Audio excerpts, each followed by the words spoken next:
This is the Dallas Cowboys Pepsi Postgame Show. Pepsi, proud partner of the Dallas Cowboys. Now, here's Zach Wolchuk and Brian Broaddus. Let's look. Four-man rush. Prescott, a deep drop. Flag is down. Deep ball to the middle of the field. Caught Turpin. Running away. Turpin. There's a flag down. Turpin in the end zone. Please be against the defense. Touchdown, Turpin. It was against the defense, Brad. 86-yard touchdown. Dak to Cavante Turpin, third longest touchdown pass of Dak Prescott's career. As the Cowboys are able to hold on, they put up 24 points in the first half. Offense was humming. And then what a rally for Washington as the Cowboys put up 6 points in the second half and are able to hold on and win 30-23. Tremendous job by Malik Davis and Hunter Lipke with Javonte Williams going down. Malik Davis going for over 100 yards, 20 carries for $103, averaging over 5 yards a carry, and a big-time third down catch there by George Pickens, who finished with 4 for 78 as the Cowboys running 87 offensive plays. How about that, man? 28 total first downs. They go 8 for 20 on third, but 6 for 6 on fourth down in this football game. 30-23, they snapped the 3-game losing skid. They're now 7-8-1 on the year, 4-1 in the division as they get a Christmas Day victory. 877-881-1053, the number to call, the number to text. 877-881-1053 here on the official postgame show of your Dallas Cowboys. Zach Wolchuk alongside the Super Bowl winning scout Brian Broaddus. And I mean, Brian offensively was amazing in the first half, and then certainly some struggles there in the second, but they were able to come away with the victory. So a win is a win. Yeah, it was a win's a win, and the goal was to go to Washington and find a way to get a win. A short week and all. You're right about the offense. Really impressed with the way the Cowboys did run the football. Yeah. Even with Williams early in the game, they had some really good, some good. When you look at the blocking up front, the combinations of the blocks, second-level blocks, I mean, everything about it was super positive in that regard. Davis running the football basically in the second half or since he took over, I was impressed with that. Kind of felt like it was a game that a little bit indifferent for Dak in a way, first half, second half. Maybe held the ball a little bit longer than we normally see Dak. Yeah. Maybe had some problems. And this is maybe some of the things you see happen when you move Tyler Smith from guard to tackle. Inside pressure, Newton, 3 sacks today. And we could talk about, and how many times have we seen like Cooper Beebe get help. Right. Or somebody get help. The tackles are the ones that kind of get or by themselves more. But today was far more inside pressure, and that's the thing that's kind of a little bit concerning for me. Is this is the things that potentially could happen when you move an all-pro guard to tackle. Does it weaken you in the middle? And that's where we saw Newton and really the Commanders attack Dak in the middle of the pocket. Kind of felt like there was a couple of times I was like, here's a secondary that plays off coverage. We saw it all day today. Boy, I just felt like that Dak was not as sharp, like ball out kind of today. But yeah, you'll take a win, and they did what they had to do. With that drive, they took the ball, they killed a lot of the clock. Got in position, got points. Those are the things you have to do when you're trying to win a football game, and they were able to do that. Yeah, and the positive 2 for 2 in the red zone. We've talked a lot about the red zone success. The numbers are great for Dak. I mean, he had over 300 yards again, a couple of touchdowns, didn't throw an interception. Yeah, but certainly I think when he goes back and watches the tape, the sacks were like 6 sacks, which is the most he's had all year. Yeah, I just kind of listen. The Commanders coming into this game, not a big sack team. So you wonder, is it something when we watch the tape, is it something Commanders did coverage-wise? I can't believe that. I just didn't think, the numbers say Dak had, the 300 yards and a couple of touchdowns. The big play, but 87 of that 300 was to Turpin on that big play. Sure, that's true. It just seemed like today that he wasn't as sharp with the quickness of his reads. Dak is usually very decisive with the ball. just kind of felt like today some of those sacks we're going to look back and like, oh wait, he had Pickens open here. Oh, he had Lamb open. Oh, he could have thrown it to Span Ford here. I mean, and a couple of underthrows. He underthrew the one to CD Lamb. He definitely didn't seem like he was quite on like we've seen him in previous games. He wasn't as sharp as we've seen, but the running game was there to kind of bail him out, and then Shoddy's aggressiveness on fourth down. Give him credit on the fourth down throws and stuff like that. Those are absolutely things you have to have. Last one. Yeah. He rolls out. I mean, I think that was actually a 3rd and 1. Yeah. He rolls out and is able to hit George Pickens, and that essentially ices it. Yeah, Pickens, the way he works the middle of the field, the way he kind of presents himself to get open, it was good to see him be able to do that. And Tolbert, I mean, there was the one play along the sideline. He wasn't able to get his feet down to convert on a 3rd down. But credit Jalen Tolbert, 4 for 31 on 8 targets. You didn't have Ryan Flanoy go today, so Jalen Tolbert, who's had to sit for multiple weeks, steps up like a pro and made some big catches today when the Cowboys needed them. So certainly a helmet sticker there. We mentioned Davis and Lipke. Lipke's one of these guys, man. I mean, he was playing well in the first half against Minnesota, and then he has the concussion. Yeah. I've wondered all year after giving him an extension in September why he's not more involved in the offense. Yeah, I agree with you on that. I mean, he, that last run, they didn't give him the first down, but man, he had the right idea. It was take the ball and dive forward, try and get as close as you can to that stick, see if you can, bounce through, maybe get the first down there. But some really good tough running from him and Davis. And I include Williams in there. Kind of felt like there were a couple of times, too, that maybe Dak could have used his legs a little bit better there. But overall, though, you got to give them credit for the victory. That's the ultimate goal, is to go out there. That's what they wanted to do.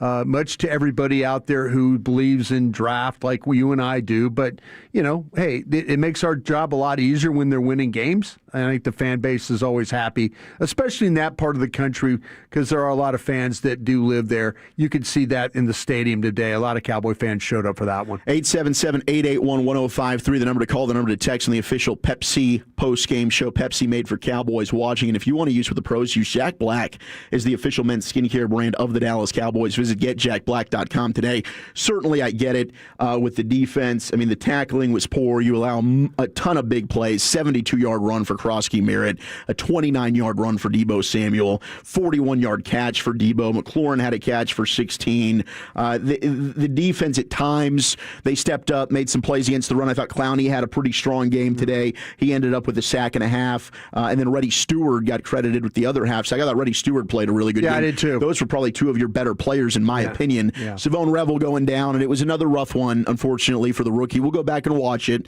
But, certainly the secondary, you're looking at it and saying, man, not only is the safety group, in my opinion, needs to be totally overhauled. Millie Cooker might be the only one. Yeah, but here you're in a situation, too, where your pass rush is absolutely zero. Yes. It's absolutely zero. And if you don't, look at the teams like a Green Bay, how Dak lights up Green Bay earlier in the year. But look at the teams that do have pass rush, and how if you do block the pass rush or navigate the pass rush, then you have the ability to make plays in the secondary. That's Dallas. Dallas is in a really, really bad spot because he's going to rush forward. They're not going to get anybody home. And now you put guys like Diggs and the safeties and Ravel, and you put these guys all in harm's way because there's no pass rush. And then and let's give the Commanders some credit. Playing with Deebo Samuel, playing with Terry McLaurin. Usually you think those guys are going to kill you. Fortunately today that Josh Johnson wasn't the guy doing the killing, but they've had some days where pass rush not getting home has led to some big games from quarterbacks. And hey, the defense has been the topic of conversation the entire year. We know the defense is bad. Yeah. We know the coordinator hasn't been a good fit, and that's where the majority of the focus needs to go. I get that. But we did get a text from the 225. They think it was Dak's worst game since Chicago. The trend with this offense is bad. It's designed better than McCarthy's, but McCarthy is a better play caller than Shoddy. I don't know that I agree with that part of it, But I do think there's no way in hell that Shoddy or that guy goes for it. Mike goes for it all those 4 times. I take Shoddy over Mike when it comes to play calling all day. But you now, I believe, are going for your 15 straight drives without a touchdown in the second half, dating back to the Lions game. Yeah, and you ran 87 offensive plays and only scored 6 points in the second half. Yeah. I mean, I understand the defense is bad. The defense is bad. They still put up 30 points and they won. But right. I kind of thought with the way they were looking in the first half, like, should you not have really been able to take advantage of that Commanders defense? How are they not exhausted? Yeah, especially with all the problems they were having with health and stuff with coming into the game and having to use some backup guys. And it's kind of odd to run 87 plays and feel like you only scored 30 points there. Yeah. with the situation. But I would take Shoddy as a play caller too over McCarthy if you wanted to be honest there. I think sometimes it's just kind of unfortunate that there's things that Shoddy might be able to hang his hat on and doesn't stay with, or kind of bounces around a little bit, and maybe that's maybe being a little bit of like, okay, I'll tell you this though, the plays they've been running where they got sacked on one of those where they boot the guard. Yeah, and when I mean boot the guard, go kick out kind of the tackle spots, pick up an extra rusher. Exactly. So it leaves BB one-on-1. Well, it ends up being a sack, and that's a play that they've crushed opponents on this year. Boot the guard, get a protector out there, and then kind of protect, and then throw the ball all the way across the field. It just that it didn't work today. But those are the kinds of things that we've seen from this offense. I do like the creativity with the running game the way it is. I do appreciate how they're trying to get Pickens and Lamb involved, and that they can even go to a Tolbert. The offense, when it looks bad, it's usually because of a penalty or a negative play. I just didn't feel like today there were many negative plays other than what you had to deal with the sacks. But there were times where they were kind of overcoming those things. I think you and I were kind of laughing about Shoddy, and it's like it's always going to be a second down run, second and long. There's always going to be. And they popped a lot of them today. They hit them on a draw today. So, tip of the cap. Maybe it has a little bit to do with your opponent today. But when you run 87 plays, you're kind of feeling like you should have dominated the other team, and this didn't feel like a domination at all. But, hey, more importantly, though, the bottom line is, this isn't the BCS. This is not about style points and all that stuff. It's about going out and winning a football game. But I understand your concerns about what the offense did today. We all understand what the defense is. Yeah, it's not to say that, oh my gosh, the issue is not the defense. It's without question the bigger problem. You still put up 30 points today. Yeah. You should win most games being able to put up 30 points, but you have seen now, for whatever reason, a regression with the offense being able to score touchdowns in the second half now of 3 straight games. Yeah. And that is something, as we kind of look towards the end of the season, I think you've got to point out. I think we've got to have that conversation. No question. No question you're right about that. I mean, that to me, you want to be able to you feel like that some of these games, and not today, but other games that you've lost, the offense's inability to get something done in the second half has been a big factor in that. And the 817 might make a good point here. It's easy to be aggressive when there's nothing to lose, and Shoddy lost some of that aggression in the Lions game, and it cost them 3 games in a row. Yeah. And maybe he might have settled for some more field goals where he should have kept his foot on the gas, and you saw him today go 6 for 6 on 4th down and extended some drives. That could very well be a good point. You know what? I consider going for it on 4th down every time, too.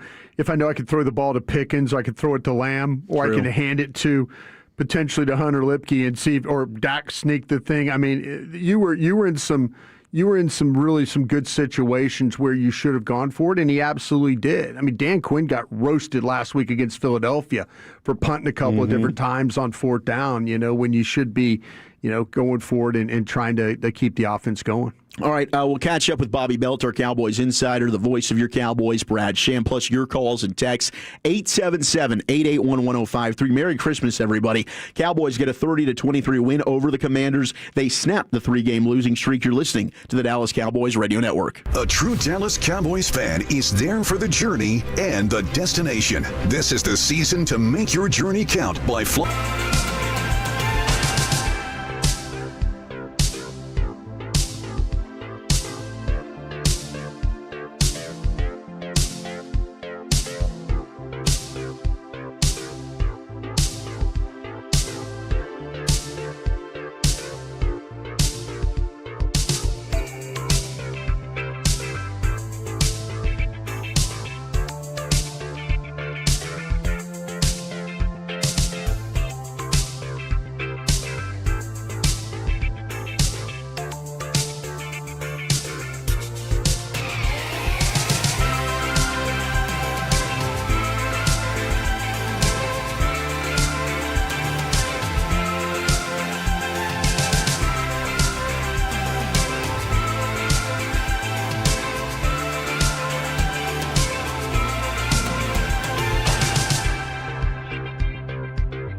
I wonder if they're going to take a closer look at the issues he's having with cover 4 and cover 6, which is cover 6 is a modified split field version of cover 4. Yeah, Jesse Minter threw it at him last week quite a bit.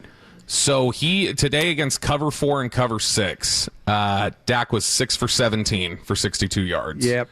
And he was sacked, I believe, on 4 of those dropbacks as well. Mm-hmm. So Arizona threw that at him. He had some issues with that. He was not particularly good the times that Detroit had used that this year.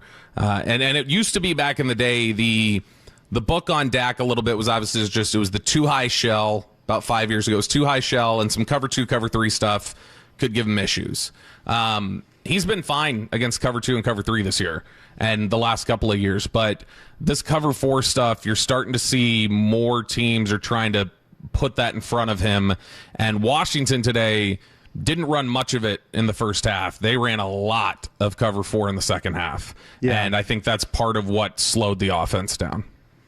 Yeah, you're absolutely right about that, Bobby. Like, I think he was a 13 of 26 against no blitz today, too, which is usually a staple of Dak. When you don't blitz him and stuff like that, he's good at the blitz. Don't get me wrong, but usually when he could hit you for like a 16 of 19 day with no blitz. Yeah. But today it was right at about 50%. Weird day for him.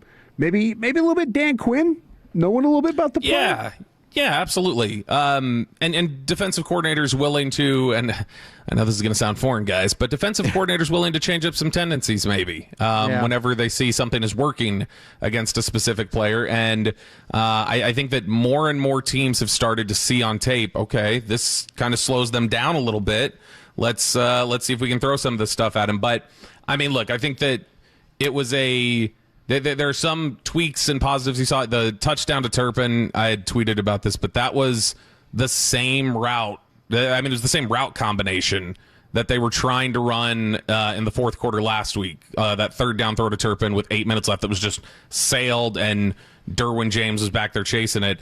And Turpin had stopped on that route. He also kind of was bending it outside the seams a little bit. But today, kept it between the seams, kept running straight through. Ball was right there, placement was perfect, and that ended up in a touchdown. And so they're like, that's all right, subtle nuance. They probably talked about that during the week. That is them working on things, trying to clean some things up. It also helped because I think the Chargers were either in cover 3 or they were in cover 2, and Derwin James just ran the pole like he was supposed to. But it also helped that Washington just didn't play the coverage as well as the Chargers did. But I'll tell you some good things today, but definitely some struggles. I'll tell you, you're onto something, Bobby, because I'm looking at the metrics like you are right now. If you look at the second half of that game, the Commanders go almost 48% cover 4. Dak 2 of 7 in the third and fourth for 34 yards. And then they throw, but when he gets back into cover 2, he's 3 of 4. And then they shift to cover 3, he's 0 for 2. The cover 6, he's 0 for 1. So their teams are definitely not showing him. They're going to show him the 4. The 3 was involved a little bit today, and that 6, as you mentioned.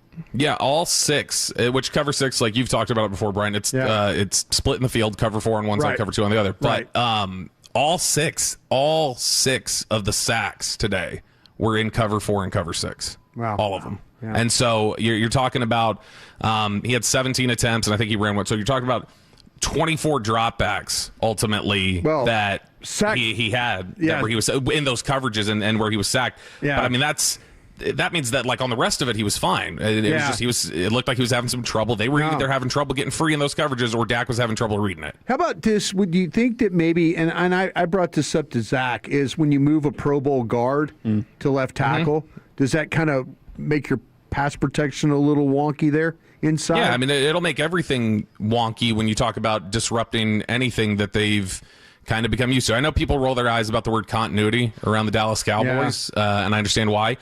With the offensive line, there's a reason why people have preached that for so long. It really does matter having a sense of, that it's such a weakest link unit, and disrupting what they do can be really, really difficult. I thought it was Tyler Smith, I thought, was better today, actually, in pass protection. I thought he was pretty good today compared to last week. I thought he had some issues last week at times, but I know he's going against Khalil Mack in some of those instances. But today, I just thought it was a really rough day for the right side of the line, specifically. And then you guys mentioned it in the first segment. I heard it a little bit.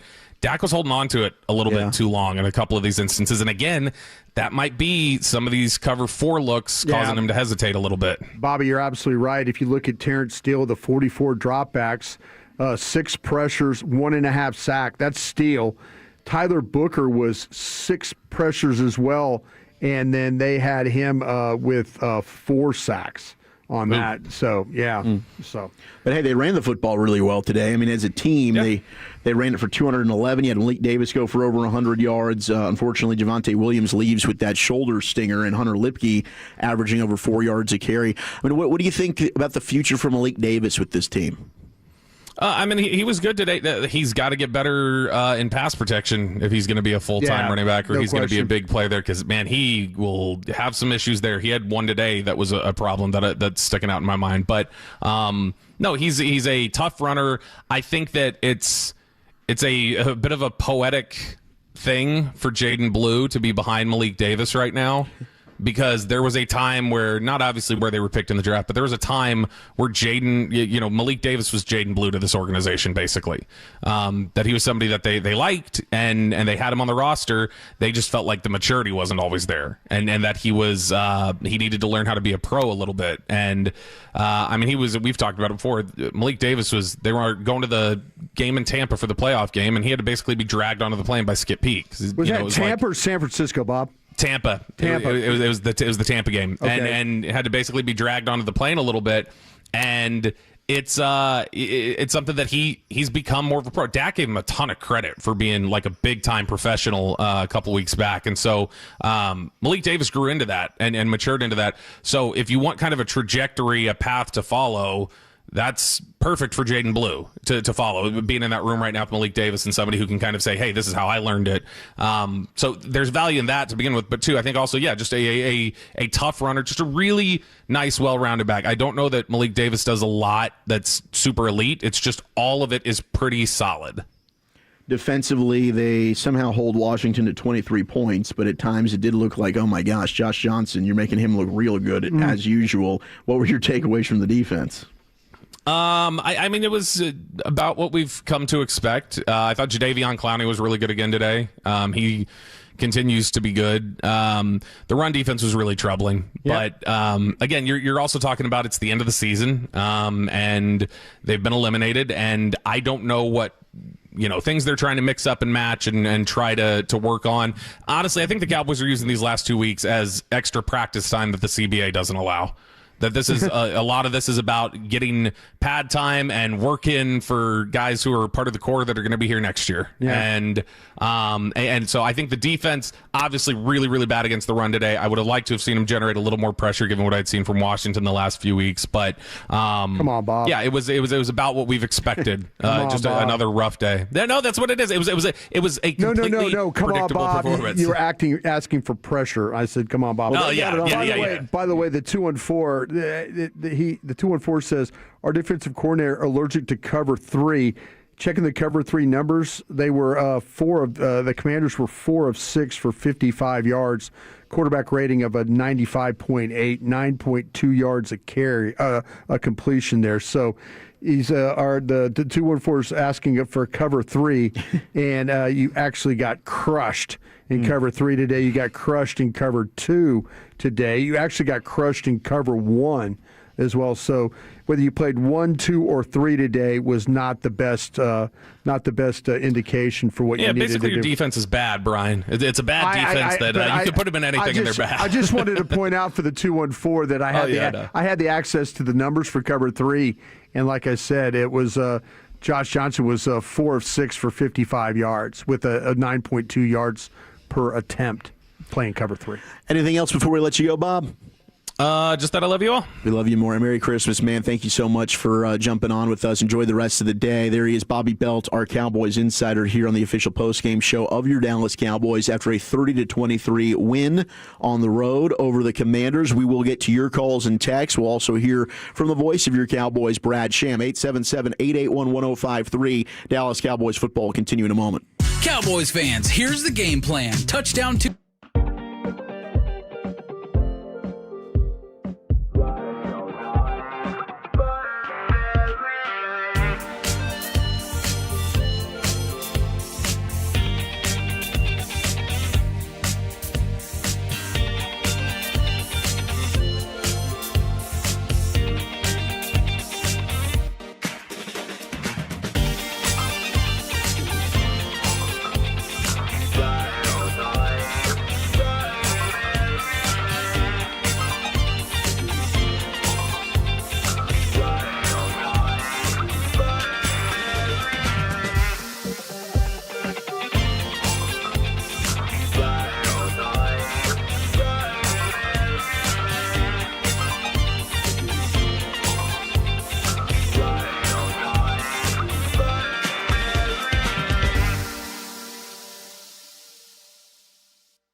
Just a few clicks away, and you can feed your team. Everyone can be a grocery Pro Bowler with Tom Thumb's Drive Up and Go.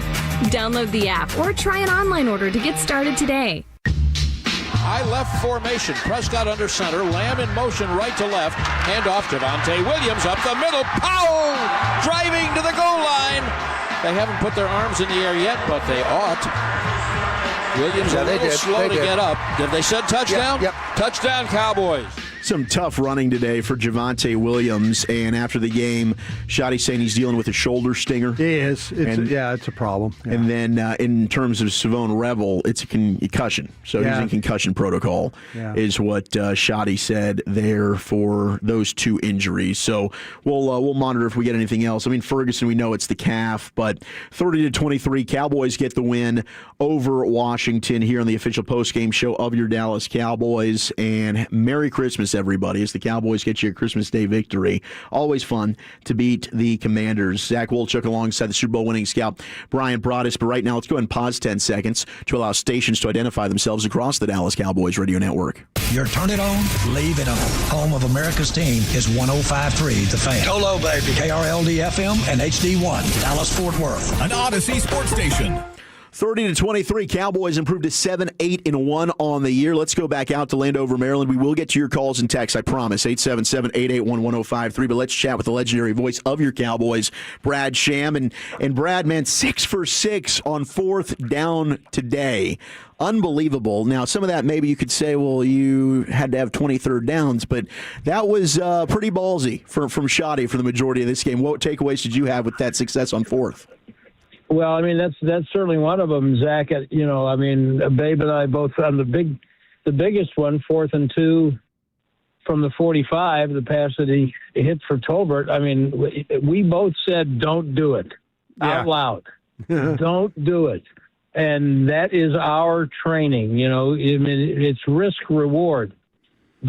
And what I said there was, for all the people who think that doing what a lot of people consider to be smart is cowardly, you better give Schottenheimer his flowers because, and I said this at the time, he is clearly saying here, I need one more field goal to put the game away. Mm-hmm. And I'm going for that right now.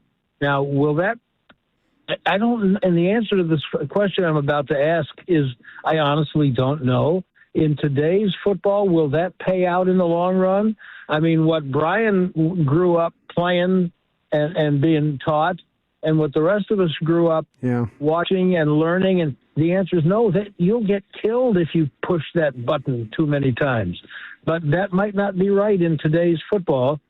And today, you do have to know your team. Yes. And I think he knew his team and he knew his defense. He didn't want to see the defense back on the field unless it was absolutely necessary, which is interesting because they kind of held up a little bit in the second half. I wouldn't be giving them too much credit, but they did, they didn't, let it get away. And I just think that was, it's very gutsy. It's not what I would have done. Tom Landry is somewhere spinning. Yeah.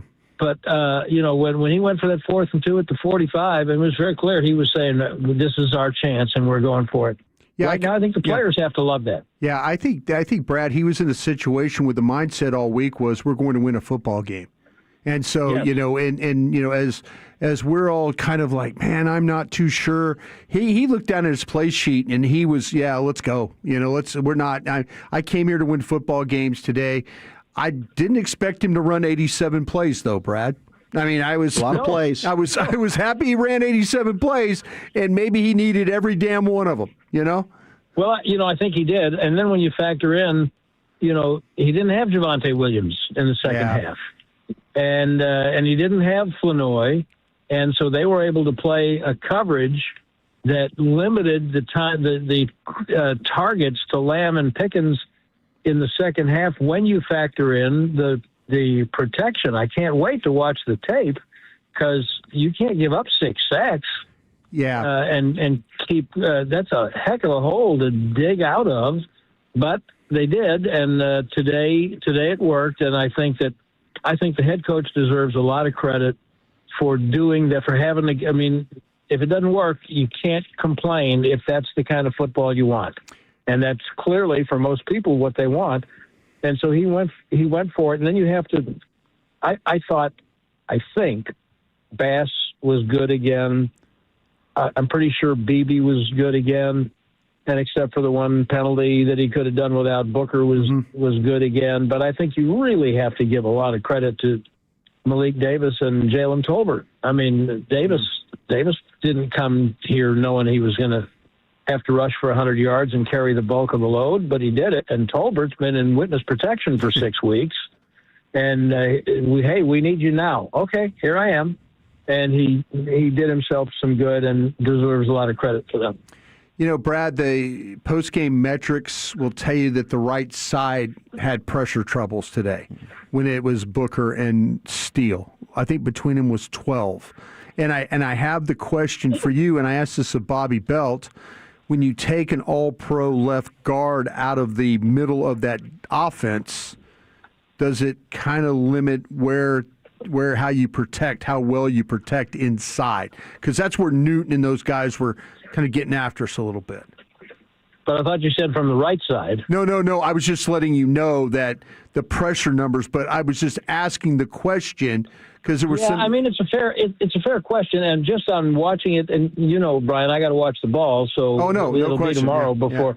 Yeah. My gut feeling was that Tyler Smith had his hands full a few times. Yeah, and had a couple get away from him. That's just my gut feeling. Yeah, I'll be very interested to look back at it tomorrow. But Steele is who he is in pass protection, and I think there was a couple of times. I know there was one sack I was able to see where Dak was just looking and looking and looking, and they ran a game inside. They had it stopped up, right? And I think it was 95 who came, Newton, who had two of them. Newton, and he was blocked. He was blocked. There was time to throw the ball, but then he came off a block on a game to the inside, and the ball was still in the pocket, so he wound up getting the sack. So. What you're saying is certainly possible. Yeah, but I wouldn't feel like I'd be prepared to answer that. No, I was just reading you the metrics of what it was said. But but the things that we're kind of learning. By the way, excuse me for interrupting you, but those metrics, that is someone looking at the tape and saying we call this a pressure. No. Right? I'm saying it. What they have is they have these things in their pads now, so they know where everybody is on the field. They have the way they monitor, the next gen people monitor where guys are on the field. So it's not it's kind of where you are in relation to is how they're doing. I'm learning a lot about this too. I'm learning. I'm just like you. I get you, but let me just say that makes me even less willing to just take it at face value, because that's just a blind number. Let me look at it and see what the human beings playing the game did. Okay. And then I'll tell you if I think that has as much validity as we want it. I'll give you a project tomorrow then when you're looking at the tape. Yeah. Look at cover 4. Yeah, look at cover 4 against Dak and look at cover 6 and tell me what you think. Is that something that now teams have kind of figured out to make him have to maybe hold the ball a little longer or give him a little bit more confusion in reading routes and reading coverages? Sure. And I think that that's quite possible. That makes sense. Stated that way, it makes perfect sense. And then you have to, so, you're without your ostensible starting tight end who got hurt. Mm-hmm. And, I'm interested to see if in the next game if they'll trust Span Ford to sprout his wings a little bit more. Yeah. I'm intrigued by him. And then again, who's the running back going to be? And all of those things factor in. But what you're saying there, Brian, makes perfect sense. Yeah. I think that teams are trying to look at Dak and play him a little bit differently because there's certain coverages that he absolutely murders. And maybe that somebody, because last week, Jesse Minter, a few days ago, Jesse Minter played more 4 and more 6 in the second half of that game. And it seemed like, and we kind of go back to the Detroit game for some of these coverages that we're starting to see that maybe that's something that people have kind of found a way to, much like they've tried to take Pickens out of the game, they're kind of trying to take Dak out of a game with some coverage stuff. It certainly makes sense, and but what you're suggesting is that defenses adapt and change their original plan. Unless you're the Dallas Cowboys, yeah. Yeah, and I was going to say I'm not terribly familiar with that concept, but no, we're not here. It's very novel. It's very novel when you look at it. It is novel. Yeah. But I think let me see if I can get my head around that. It might make sense. Yeah, I agree. We did think Reddy Stewart and Jadeveon Clowney were both definitely star-ups for the defense today. Did anybody else stand out to you with the positive defensive outing? Overall, I don't know that I would say. I mean, I thought, Quinnen Williams did pretty well. Clowney for sure. And Stewart is a guy, and I said this during the game, if you make a list, I might have said this on our post-game show last week, but if you make a list of all of the Cowboys who were either not on the radar or not around when the season started, who have apparently carved out at least a place for themselves as serious players in the league that can play, I think Reddy Stewart would be at the top of that list. Agreed. I mean, he certainly was good today. Brad, anything else before we let you out of here? Yes. Merry Christmas. Remember, it's still the season of peace and joy and love and hope. And you can carry that right over into the new year. You don't have to be an asshat into the new year, Well, you can just keep on being good and jolly. It'll work. Trust me. Our gift to you, Brad, will be the jet stream in your favor tonight, flying home. Yeah, How get about home that safe, one? Brad. Yeah. That'll be great. We'll take it. Thanks, boys. Thank you, sir. Have a there great he rest is. of the weekend. Thank you. Absolutely. You as well. Merry Christmas. Happy holidays. There he is, the voice of your Cowboys, Brad Sham. And if you're ready to learn a new game and invest like the pros, don't worry. Even the pros are rookies in crypto once. Blockchain.com makes buying, selling, and trading crypto easy. Invest like your icons with Blockchain.com. All right, we're going to get to the phones here. 877-881-1053. I know a lot of you have been waiting patiently. Hakeem, Big Jim, Laura, Marcus, Michael. We got a bunch of you that have been waiting. We appreciate you. We are going to hit the phones and the texts coming up on the other side as the Cowboys beat the Commanders 30-23 here on Christmas Day. And it is worth noting, Logan Wilson, not a single snap today. I want to ask you about Logan Wilson when we get back, if we could. All right. All right. We will absolutely do that. You're listening to the Dallas Cowboys Radio Network. Miller Lite, the legendary light beer. The originator, the inventor. If this beer could talk, it'd tell stories about that one time, that night, that one guy, that one gal. Writing a story 50 years long and 50 million friends watch.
45. Span Ford breaking away to the 43 of Washington.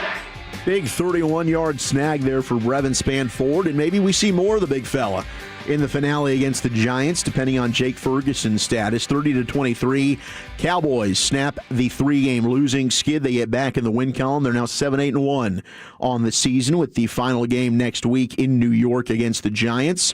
Zach Wolchuk and the Super Bowl champion Brian Broaddus here on the official postgame show of your Dallas Cowboys. And a lot of you have been waiting patiently here on this Christmas Day. Merry Christmas to everybody. Thank you for hanging out with us. We're going to get to the phones, and then, Brian, I know you got a question you want to get to. We'll chat about that as well. I do. But let's go out to line one. We've got Hakeem in Frisco who's been waiting patiently. What's going on, man? Happy holidays. Merry Christmas. Hey, good afternoon to you guys, and I hope you get a chance to sit out on your patio on this 80-degree Christmas day, because you can't beat this weather, fellas. Watch me. Sure. Watch me after this show. Hey, Brian, I'm not going to be mad at you if you got some gumbo or somebody made you some. Oh, no, I appreciate you. I absolutely do. Yeah, what you got, man? Appreciate you calling in today. Hey, just a couple things. Number one, I thought that I really do agree with what you said as far as what you were saying about Dak and the coverages. I didn't see a lot of missed throws, but I did see him holding on to the ball a little longer than I anticipated. Kind of strange. And you know, but I can't really fault Dak. I mean, hell, he still had 80-some plays and 400-plus yards and 30-plus points. Where I want to go is the defense, man. Everybody knows we got to have a wholesale change, but I'm also realistic.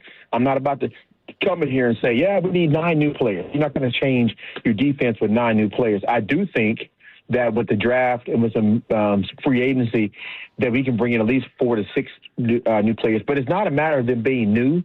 They got to be better. And my biggest concern is us identifying those guys who can do better. Because even from a linebacker perspective, I really don't want a linebacker with those first 2 first-round picks, because I think you can get linebacker later on. It's on the edges. So my question to you is, Brian, I know we're going to talk draft a whole lot. Yeah. From a defensive perspective, where can the biggest impact be with the draft pick? You know, whether it's somebody like Michael Down, like Down. I know we're not probably going to get Downs, but somebody who can come off the edge, somebody who could be a playmaking safety, cornerback, linebacker. We need all of those, but you only have 2 first-round picks and a 4th, so you can spread it out. So, GM Brian, go at it, man. No, we got plenty of time. Yeah, no, we got plenty of time. If you named all the positions, I'm sitting there. I'm looking. I think you're bad up the middle. I think you're bad up the middle of your defense. I'd look at a linebacker. I'd look at a safety. This edge rush situation with Donovan Ezaraku, I think that. Listen, I mean, I was expecting a lot more from Donovan Ezaraku. Maybe I was putting too much pressure on him from what I saw at Boston College as a rusher. I didn't expect him just to have 2 sacks. I expected him to be in the 6 to 8 range. I know it's a rookie and all that, but he's rushed against some guys that he should absolutely be able to beat, and he hasn't done that at a consistent enough level. They don't have a pass rush, but when you're bad up the middle of your defense, and I think they've helped themselves at defensive tackle, but their linebackers need to be changed. Their safeties need to be changed. You might even be in a situation right now where you have to look at a cornerback. But I think the only position that you don't need to draft would be the defensive tackle. Everything else, I think, could absolutely help your defense. Yeah, I mean, Donovan Wilson to me is, if you want to move into linebacker, you can try that. Otherwise, the angles are terrible. He doesn't make any plays in coverage. You know, Marquise Bell, the special teams penalties for him are really bad.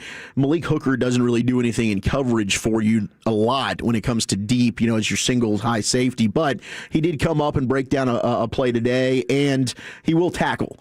So, I mean, Malik Hooker might be the one safety that I'd say, okay, he's average. Otherwise, you need to overhaul that entire position. I think it could be one of the weakest, if not the weakest, on the defense. Linebacker, I get it.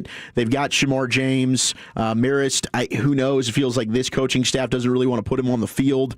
So moving forward, we'll see what happens with Overshown. Like, you need Overshown to have a big offseason. You need him to come back healthy. But this is one of those drafts where if you're looking at the first round, linebacker and corner are going to be probably screaming at you. And if Caleb Downs is able to slide to where you are, then we need to have a party, because that dude is an absolute stud and is the best safety I think they're going to have since Darren Woodson, without a doubt. There's no question. He is very reminiscent of Brian Branch. That's kind of what the guy you're looking for nowadays, that can play down, can play in, can cover. If you have to play, I don't know about playing him single high a whole bunch, because I think he's better down, around, and in the middle of the field at the linebacker spots. So, yeah, if that would be something that somebody says, oh wow, well here you're using using a pick on a non-value position. That's BS, because you don't have a safety, and it kills you in these games. It does. Not having a safety that can make plays. All right, let's go to Big Jim in Round Rock. How you doing, Jim? Merry Christmas, man. Well, good. Merry Christmas to you fellas, too. It's good to talk to you. I tell you what, he's talking about the defense. Couple things. One, I'm sure as heck glad this defense didn't start playing lights out. And we'd have to have a debate about your coach and all that. So I'm glad they're consistently bad. So that what made me happy. But I was thinking when you were just talking earlier, I'd be interested to see, y'all got that positional value chart, that you use. Wonder if, that thing ought not to be updated since, the game's changed a little bit. Yeah. And I wonder, it's sort of you could also make one up like, hey, here's the positional value chart. Well, here's what it looks like if you ain't got nobody in that spot. Right. I'm with you fellas. We need some safety help, but it's just something. And I think you're on something on Dak in terms of this. I think your coach, your play caller needs to get a little bit more creative too, and maybe call some plays that suit that coverage a little better. He's just kind of hot and cold. I like Shotty, all right. He's good, but this is his first time to call plays in a long time. Certainly his first time to be a head coach. So he's got some growing to do in the off season. But listen, fellas, appreciate you guys coming out on Christmas for us and hanging in there. Appreciate you all very much, and I like my Crown Global Media Christmas presents I got. Artists, I'm telling you, I'm decked out. I look good. People ask me, what in the world is that logo? Yeah. And I tell them, folks, it's only the coolest thing you'll find on YouTube. If you ain't watching, you better be watching. Well, thank you. I appreciate that. People like that logo. They really do like that logo. You need to tell us who did that logo for you, brothers. That's a good logo. Well, thank you very much. I appreciate that. William Boykins, who I actually worked with the Dallas Cowboys, he's got his own production company now and stuff. He does a lot of work with me. Super talented guy, and he's come up with logos. Wait till you see the logo that he came up with for the Stack, our other show that Zach and Aisha and I are going to do. And so we're really excited about that. Nice. Yeah, will be nice. Look forward to it. Thank you, Jim. Well, appreciate it. Have a good one. Enjoy your afternoon. Thank you. Take care, Jim. We appreciate you. That opens up a line, 877-881-1053, the official postgame show of the Dallas Cowboys. Let's go out to Philly with our girl, Laura. Laura, how are you? Happy holidays. Merry Christmas. Hey, guys. Merry Christmas. Well, that seemed like a quintessential 2025 Cowboys win. We beat a bad team, but probably not as decisively as we should have. Mm-hmm. But that's okay. A win is a win. I'll take it. Yeah, I agree. So here's my question I wanted to tee up for you guys. Yeah, what do you got? So, look at if you guys had one Christmas wish, any Christmas magic you could bestow upon Brian Schottenheimer, what is the one thing you'd like to see him improve heading into next year? That's a phenomenal question there, Laura. Right now, I would say second half adjustments. I mean, the offense has certainly found a way to stall. I mean, you see great moments where this offense is humming along like it looks like the best in football, and then all of a sudden, and credit to defenses, right? They'll make adjustments too, but where are your adjustments? Yeah. Right? Like, it's easy to say, oh, the defense saves something, and makes an adjustment, but your guy also should be capable of doing the same thing, or else what's he doing? Yeah. So, just off the top of my head, that's something that's certainly bothering me right now. I would like to see, Laura, for him to, when he looks down at his play card, that he takes his Sharpie out of his visor and behind his ear and starts starring some plays that are working and just keep running those plays. I think he kind of strays away. I do not have a feeling, this might be a good thing or a bad thing, on 3rd and 1 and 4th and 1, I have no idea. I always assume he's going to throw the ball. I'm terrified by it, but I give him credit. I just don't think he goes back to plays that they seem to be blocking really. Like they hit a draw today that worked really well. And, I saw it one time, and it's kind of like he takes a play, has some success, and then goes away for him. I wish he'd star a few more of those plays and come back to him. Thank you, Laura. Yeah, not a bad thought. Thank you, Laura. Appreciate it. Fantastic question. Really appreciate you. Let's go out to College Station. We've got Marcus, who's been waiting patiently. Marcus, what's up? Hey, just a few quick things. One being Javonte Williams. Did he play himself out of Dallas, considering all the holes on defense, and you're going to have to do something with George Pickens? They're going to have to put money in a lot of other areas via free agency. I'm just curious, did he play himself out, and maybe is this front office looking at this running back situation saying, hey, man, we got 1,000 out of Dowdle last year. We got another 1,000 out of Javonte this year. We're pretty good at plucking these running backs out of other places. Yeah. Maybe they take that mindset into this next year. And also, too, I think I've reached my limit with drafting players that are hurt in college. I don't think it is panning out for this team. And when it does, it seems like it's always too late. It's always the last year of their rookie contract, and they either never sign them, or when they do, it's like the injury carries over into the second contract. I think the Bruce Carter draft pick, they hit on it, and I think ever since then they've been digging back in that well, and I don't even think they re-signed him to a second contract. That's all I got. Thank you for the call, Marcus. Like Sean Lee. Yeah, with the running back situation, if the evaluation or the valuation of him is over $10 million, I think to me that's going to be a little bit more difficult for them to have to do. I think that you're in a situation where a guy like maybe Breece Hall, both these guys have basically the same valuation. They're both $10.3 million players. You got to determine which way you want to go. Yeah. You really do. And if you want to pay that, but I think with this offensive line coach, the guys you have, you're going to make some changes at the tackle spot likely. I think this team will get it. I think that I could, with my coaches and the offensive line, the way it's currently configured, I think I keep spinning the running back wheel. Even though I love what Williams has done, carrying the football, the toughness he's shown, the pass protection has been outstanding. Yeah. But if the Dallas Cowboys don't have $10 million to spend, then at least I have confidence that the offensive line coaches and the current group up front might give me a chance to plug somebody else in.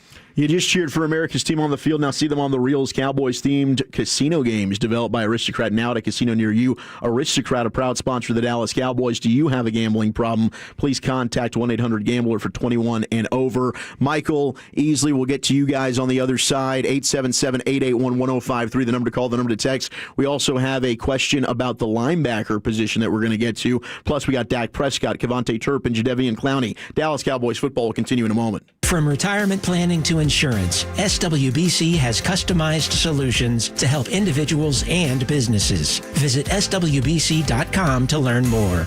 Cowboys fans, here's the game plan. Touchdown Tuesday at Take 5 Oil Change. Just wear your Cowboys gear and save 25% on your oil change. No huddle, no overtime. Just drive in, stay in your car, and roll out. You'll be tailgate ready in 10 minutes flat. Keeping up with your car shouldn't be a tough call. Take 5.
people they hire, or the community they build, Bell Nunley is behind every great company. Go to bellnunley.com to learn more.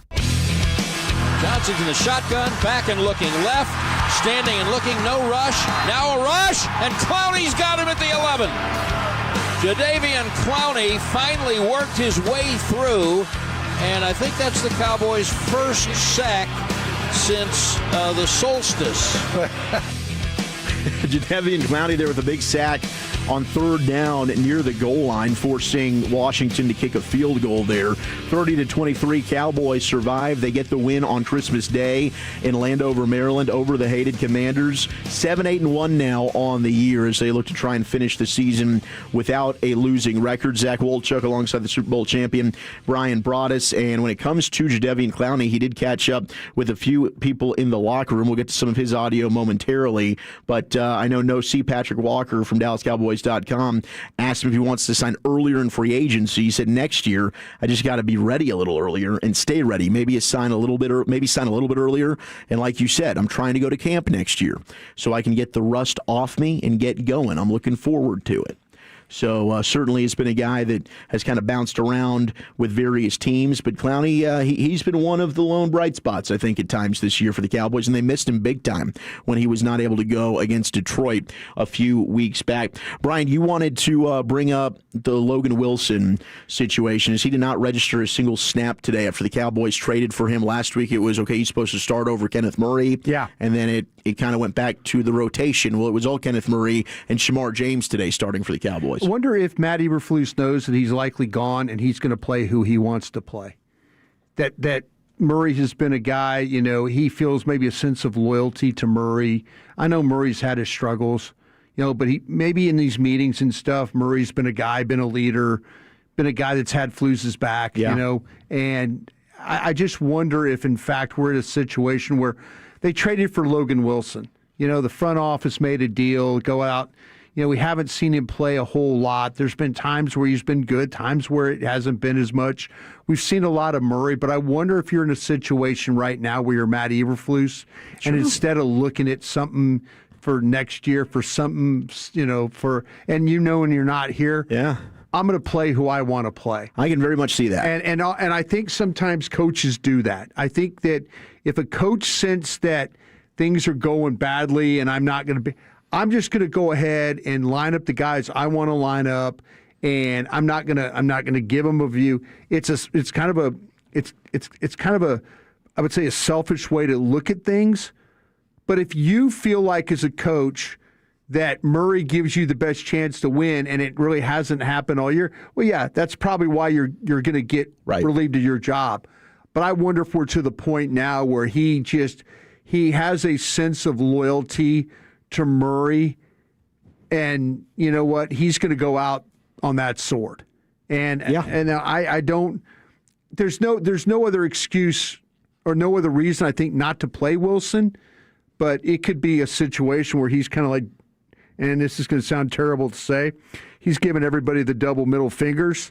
And, I'm going to play who I want to play. Yeah, that makes a ton of sense. And look, Logan Wilson, who I do think is probably the much more instinctive player, but physically you could see the speed isn't quite there anymore. And look, Kenneth Murray, I think the things behind the scenes that fans don't get to see, he is one of these guys that is loved in the locker room and is helpful to a lot of the younger players. I mean, obviously we're not seeing the results on the field, and that's really all that matters. So I totally get the eye roll, but I think that's a big reason why you've seen the organization, specifically Eberflus, continue to stick with him. All right, we'll get to I was just curious. I mean, do you feel like that maybe? I think that would make a lot of sense. I don't think there's any other reason now, unless Jerry Jones, as the general manager, and he has the prerogative to do this, to tell Brian Schottenheimer. Brian Schottenheimer has the prerogative to be able to tell Matt Eberflus, listen, we're going to play Logan Wilson this week, and whether you like it or not.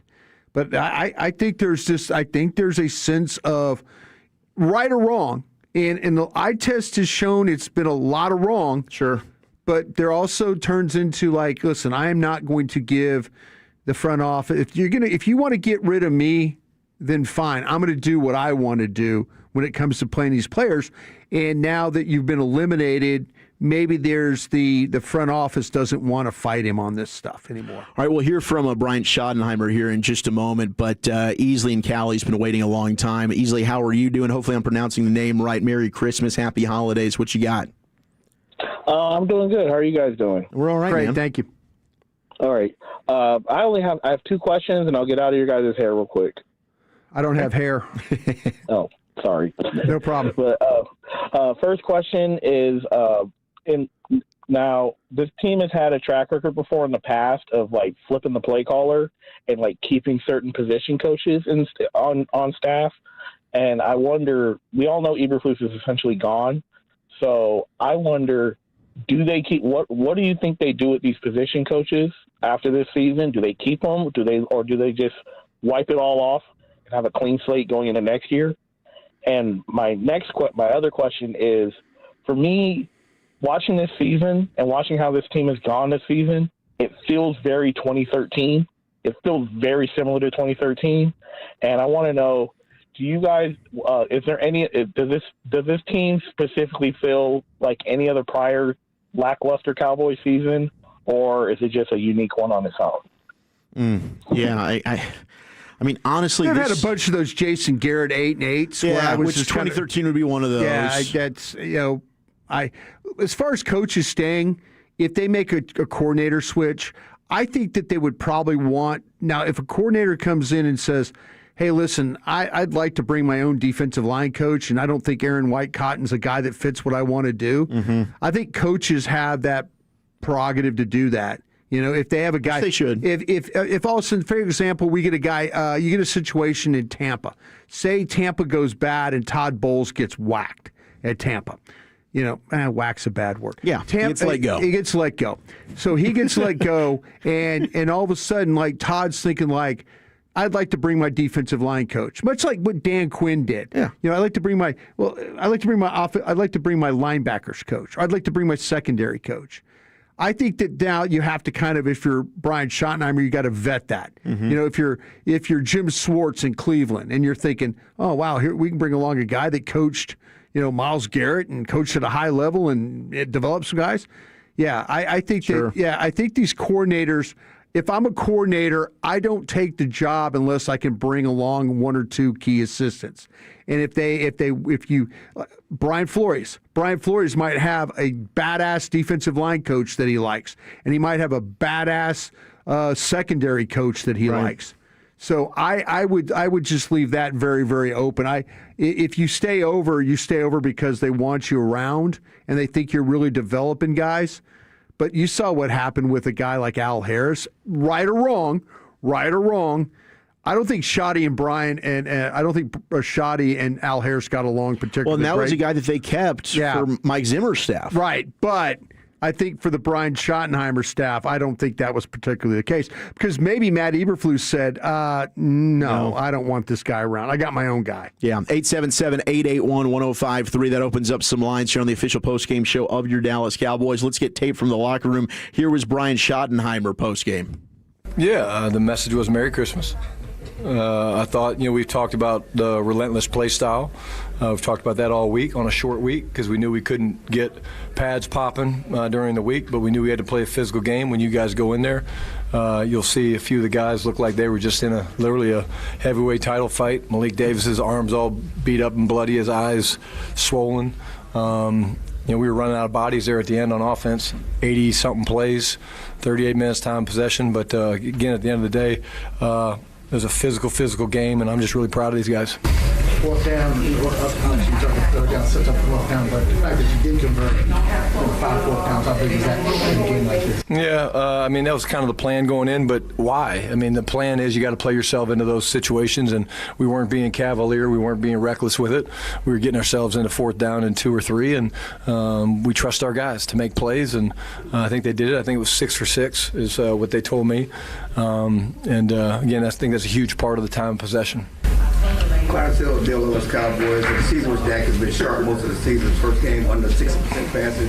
Didn't seem like he was as sharp as he's been. But at the end of the day, 300 yards passing, 2 touchdowns, and then keep converting fourth down. touchdowns in the fourth quarter. You talk about that? Yeah, his game again was incredible. He's been playing so good. He missed some throws. He'd like to have some throws back. I'd definitely like to have some calls back.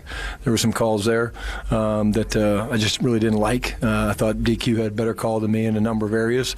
But again, the leadership, the guy made plays with his legs. The guy, we don't convert those fourth downs without Dak. I thought that's where he was really, really sharp. And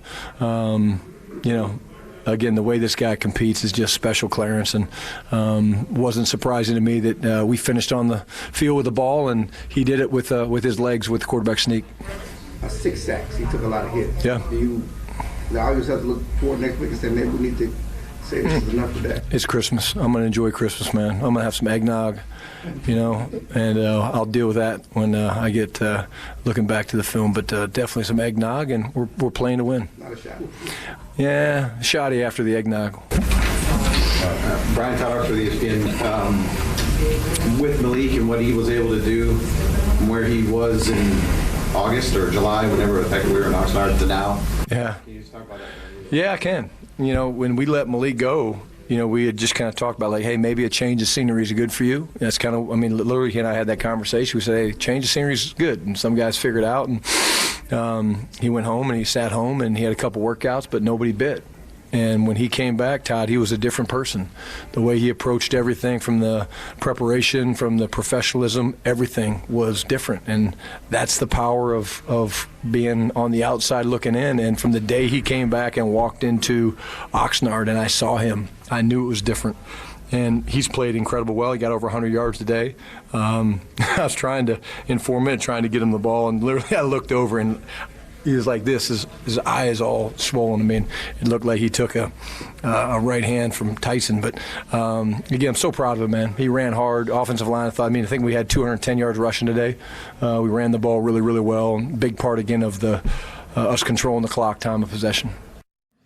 There's Brian Schottenheimer after a 30-23 Cowboys win. The 87 plays today that they ran were the third most in an NFL game this season. And we've had some overtime games. The Cowboys have had several overtime games, one in which ended in a tie. So that is absolutely nuts. And then the 6 fourth downs in their win today is the most fourth down conversions in any game in the past 45 seasons, according to the Elias Sports Bureau. Crazy. Yeah.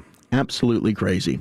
877-881-1053, the number to call, the number to text. Tape from the Locker Room brought to you by the all-new National Medal of Honor Museum in Arlington. Brings the stories of America's greatest heroes to life through virtual experience and exciting interactive technology. Plan your visit today at mohmuseum.org. I did think it was interesting. He didn't come out 100% and say, no, Dak's playing next week. Yeah. It's Christmas. I'm going to enjoy some eggnog. I have felt that he won't be playing the finale against the Giants.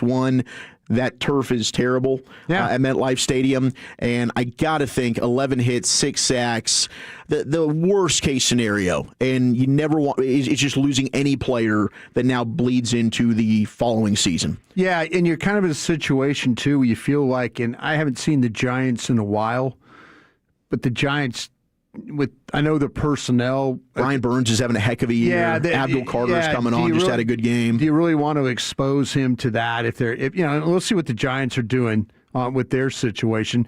Mike Kafka, likely the final game of him coaching, for the Giants as the interim. Do the front office for the Giants think the same thing you do? Sure. Are they going to try and sit a bunch of guys? You're going to have some guys play. You can't sit them all. But I don't know how much I would expose Dak. That's me. But then again, here I understand them. Are you a good enough team to go out there and maybe beat them with Joe Milton and some other players? If Ryan Flanoy plays and you probably have your offensive line play some, but.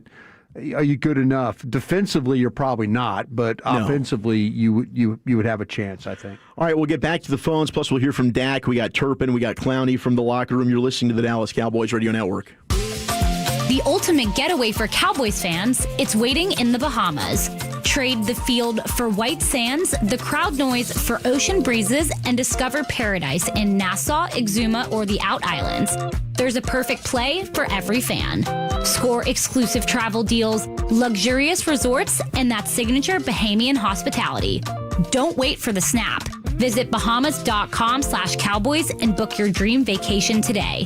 Brought to you by the Islands of the Bahamas. Hey, Cowboy fans. Keith Davis here, former Cowboys safety. Keith Davis into the end zone. You know what separates champions from the rest?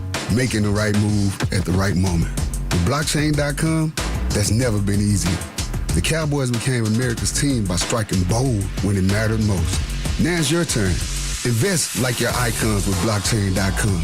Visit blockchain.com/Cowboys today to get started and learn more. That's blockchain.com/Cowboys. Fly to Philly, take off to Tampa, depart for Denver. Following your team on the road is more rewarding with the American Airlines Advantage program. Your flights and everyday spend not only earn you miles toward your next trip, but also loyalty points toward Advantage status. All the more reason to purchase both a home and away jersey. With status comes great benefits like priority boarding, free checked bags, and complimentary upgrades. Not a member? Enroll for free today at AA.com.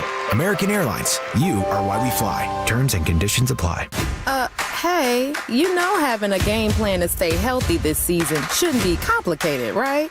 Yeah, that's why Baylor Scott & White Health makes it easy to get the specialists, services, and support you need all in one.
The Islands of the Bahamas. It's not one island, it's a lifetime of them.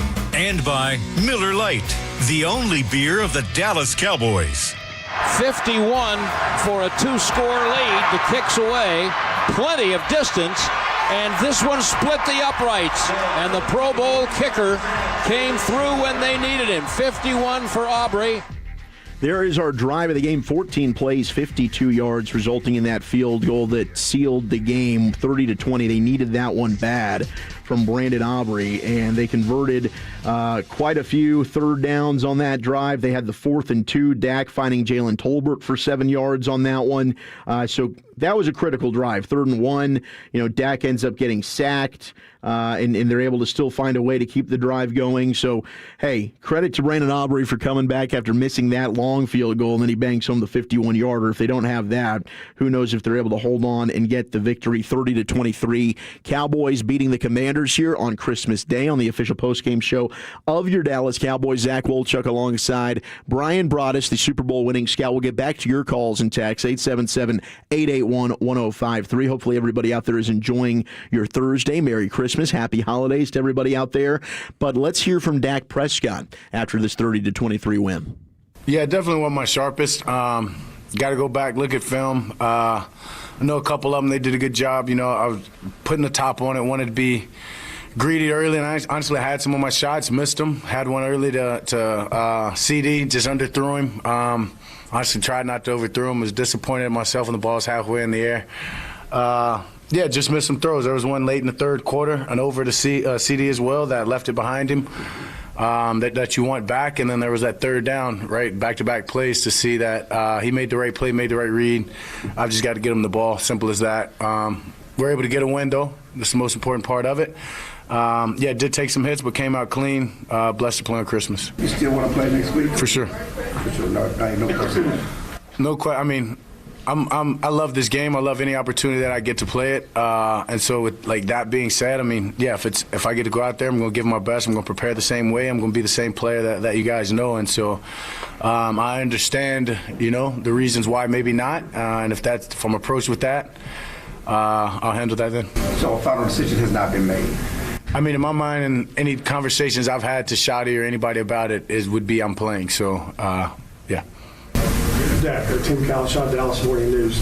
The 86-yarder to Turpin, third longest play of your career. I assume you know what the two longer ones are. Yep. To Amari against Washington, and then to CD on the screen against, Niners or Steelers? Detroit. Oh, Detroit. Oh, that was to CD. Yeah, the CD. Then it was to Zeke, the screens. Appreciate it. What on that play, obviously it's a big play because you're going to be punting from the goal line if you don't make it. What are you looking for there? What did Turpin do? Yeah, actually we've got we're going to try to push the ball down the field on that play with double moves outside and Turp taking the middle. Great play call, knowing that they're good chance of them getting to cover two or some kind of tricky two. But the key to that one was they actually jumped off sides and we pulled the ball faster. And so the guys didn't even have to, which it ended up kind of turning into the same play. Three guys just going vertical right now. And I think with the jump off sides, right, and those guys trying to panic and getting back, Turp did a good job of getting over the top. And obviously I saw it. And just when a guy like that, you just want to put it down the middle and give him a chance. And he went and did the rest. Are you confident he's not going to get caught? Oh, very confident, especially when he called it and turned back left. I'm like, all right, thank you. I knew that was right to deceive the guy behind him, and he was going. Yeah, he definitely wasn't getting caught. Jack Tyler for the ESPN. It's going to sound stupid, but what's the difference between 8-8-1 and 7-9-1? Big difference. Big difference. A lot of pride. I think that's another reason, right? Like to Clarence's point, like I want to play. In a season, me being healthy, I've never had in all of my life career, right, a season under 500. So that tie is going to come in to play really well. So it's a huge difference. It's one of those things that, I mean, yeah, it's just pride. It's pride, honestly. There's Dak Prescott after a 30-23 win. I don't think he's going to play next week, but clearly I respect the heck out of Dak and wanting to go. I never doubt his wanting to play and go out there. No, they're going to have to take him off the field. The 214 asked, what were the total pressures today? Mm-hmm. Actually, 25 from the Commanders. Wow. If that's because he was asking, Dak looked like he was fighting for his life more often than not. So, 25 total pressures from the Commanders in what they call 44 pass block attempts. Wow. Dak also with another 300-yard game. It is the sixth time this year. That's the most in the NFL that anybody's thrown for more than 300 yards in a game. So congratulations to Dak for that. And he knew it, man. He knew his longest plays of his career, that 92-yarder to CD in 2023 against the Lions and the 90-yarder to Amari in 2018 against Washington. Yeah. He had that down. He knew. He was ready. And Kevontae Turpin, of course, a career long on that 86-yard touchdown. Only catch he had all day. Yeah, I wonder. Is that right? Yes, it was. It was the only catch he had, and I don't think he had a carry today. Yeah. That was something that they'd also been trying, which is somewhat surprising considering Javonte Williams gets hurt. I will tell you that. But I think it was just Malik Davis with 20, Hunter Lipke with 7. Yep, 20 for Davis, 13 for Williams, 7 for Lipke, 4 for Prescott. I mean, the Kevontae Turpin stuff, look, that was an amazing play, and I think we've been waiting for that throughout his career on offense. If they're able to get that going more often, then yeah, by all means, have him out there at wide receiver. And just continue to F up him as it's like, 1 out of 17? As a returner. But yeah, the stuff inside the 20, like there are elements here with Kevontae Turpin. I've seen a lot of fans, and I totally get the frustration. Like, I'm out on this experiment, man. I don't What, is him as a receiver? Yes, I don't need Kevontae Turpin playing as much offense as they're trying to force him to play. I think it's affecting the way he's played as a returner. Like, I just don't see that that guy that like the vision, the explosiveness. It's kind of like he's catching the ball and let's get this thing out to the 28 and then get ready to go play offense. If something happens, I mean, he's kind of quick to. He's not spinning and doing. Maybe it's good because when he's spinning and doing things, he'll fumble the ball.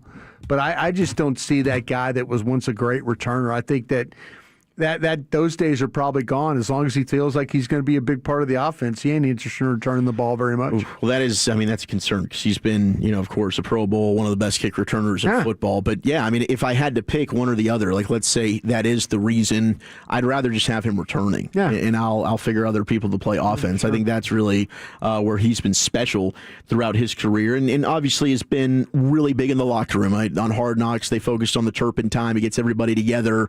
They all go around, say hello to each other, dap each other up. So I understand the positive vibes that Turp brings, and he's certainly the most explosive player that they've got on offense. But, gosh, it seems like it's just too far and few between that there's actually positive plays being made on the offensive side of the football with him. 877-881-1053, the number to call, the number to text. Let's go ahead and pause 10 seconds for station identification across the Dallas Cowboys radio network. You're turn it on, leave it on. Home of America's team is 105.3 The Fan. Hello, baby. KRLD-FM and HD1. Dallas-Fort Worth. An Odyssey sports station. All right, let's hit back to the phone lines as people have been waiting patiently. Thank you for spending your Christmas with us on the official postgame show of the Cowboys after a 30-23 win over the Commanders. Let's go out to Virginia, line 1. We got Harris, who's been waiting. What's up, Harris? How are you? Harris, you ready? Oh. It's okay, Harris. Don't worry about it. Wow, was that a dive at the phone? I think he was like trying real quick to get over there. Like, oh my gosh, is that me? Are they talking to me? Call back, Harris. Don't worry. Is it Harris or Harrison? We have a Harrison. We have a Harrison. That one, it said Harris in Virginia. So okay. maybe it was Harrison and we just went short with Harris. I thought Harrison is a Virginia guy. I thought that. You could be right on that one. Okay. So if that was you, go ahead and call on back. We'll get to your call. That was a dive across the room. Fumble. Maybe pushed it. Yeah, fumble. We're going to have to go to the replay to see who's on top of this one. All right, let's go to Bob in Austin. What's up, Bob? Yes, sir. Mr. Broadus, I got a couple of questions on the past drafts. And thanks, Bob. Go ahead. What do you got? Yeah, what do you got? Okay, I was curious. You always look at film. So when Dallas drafted this guy, Taco Charlton, yeah, him? Yeah. And there's Mozzie Smith. Yeah. It turned out to be duds. What were you thinking when they drafted? In your mind, were these guys any good, or were you saying, oh, my God, what are y'all doing? I had questions, and I think he's pulling our chain here right now. Is this really a question, or are you just kind of trolling us right now? No. You serious? Okay. I thought to me it sounded like a very much of a troll question, but go. No. I agree. These guys. I mean, I was just wondering what you were thinking because these guys didn't turn out to be a darn thing. No, what were the scouts thinking? No, absolutely. And thank you. I'm sorry. It seemed like to me a very trolly question, but no. But I think to me I think that Will McClay drafted Mozzie Smith for Dan Quinn. I really do. And then Rod Marinelli, and these are the problems. And you're asking me what I thought. Okay, at the time, I wouldn't have taken either one of them at the time. But I understand, and it came down to Bergeron. Yes, the offensive tackle, who I believe is now a guard in Atlanta. Right. There was some questions, and Will McClay made a very passionate speech about why you should draft Mozzie Smith. Yeah. And then he drafted Rod Marinelli, drafted Taco Charlton because Rod Marinelli. This is the dangers that they have, and Zach and I talked about this yesterday on our show. Is that with Will McClay, and there's people like, well, why don't you give Will McClay crap? Well, we could give Will McClay crap, but what happens is you have an organization where Will McClay's in the middle of things, trying to make coaches happy, scouts happy, and the Joneses happy. Mm-hmm.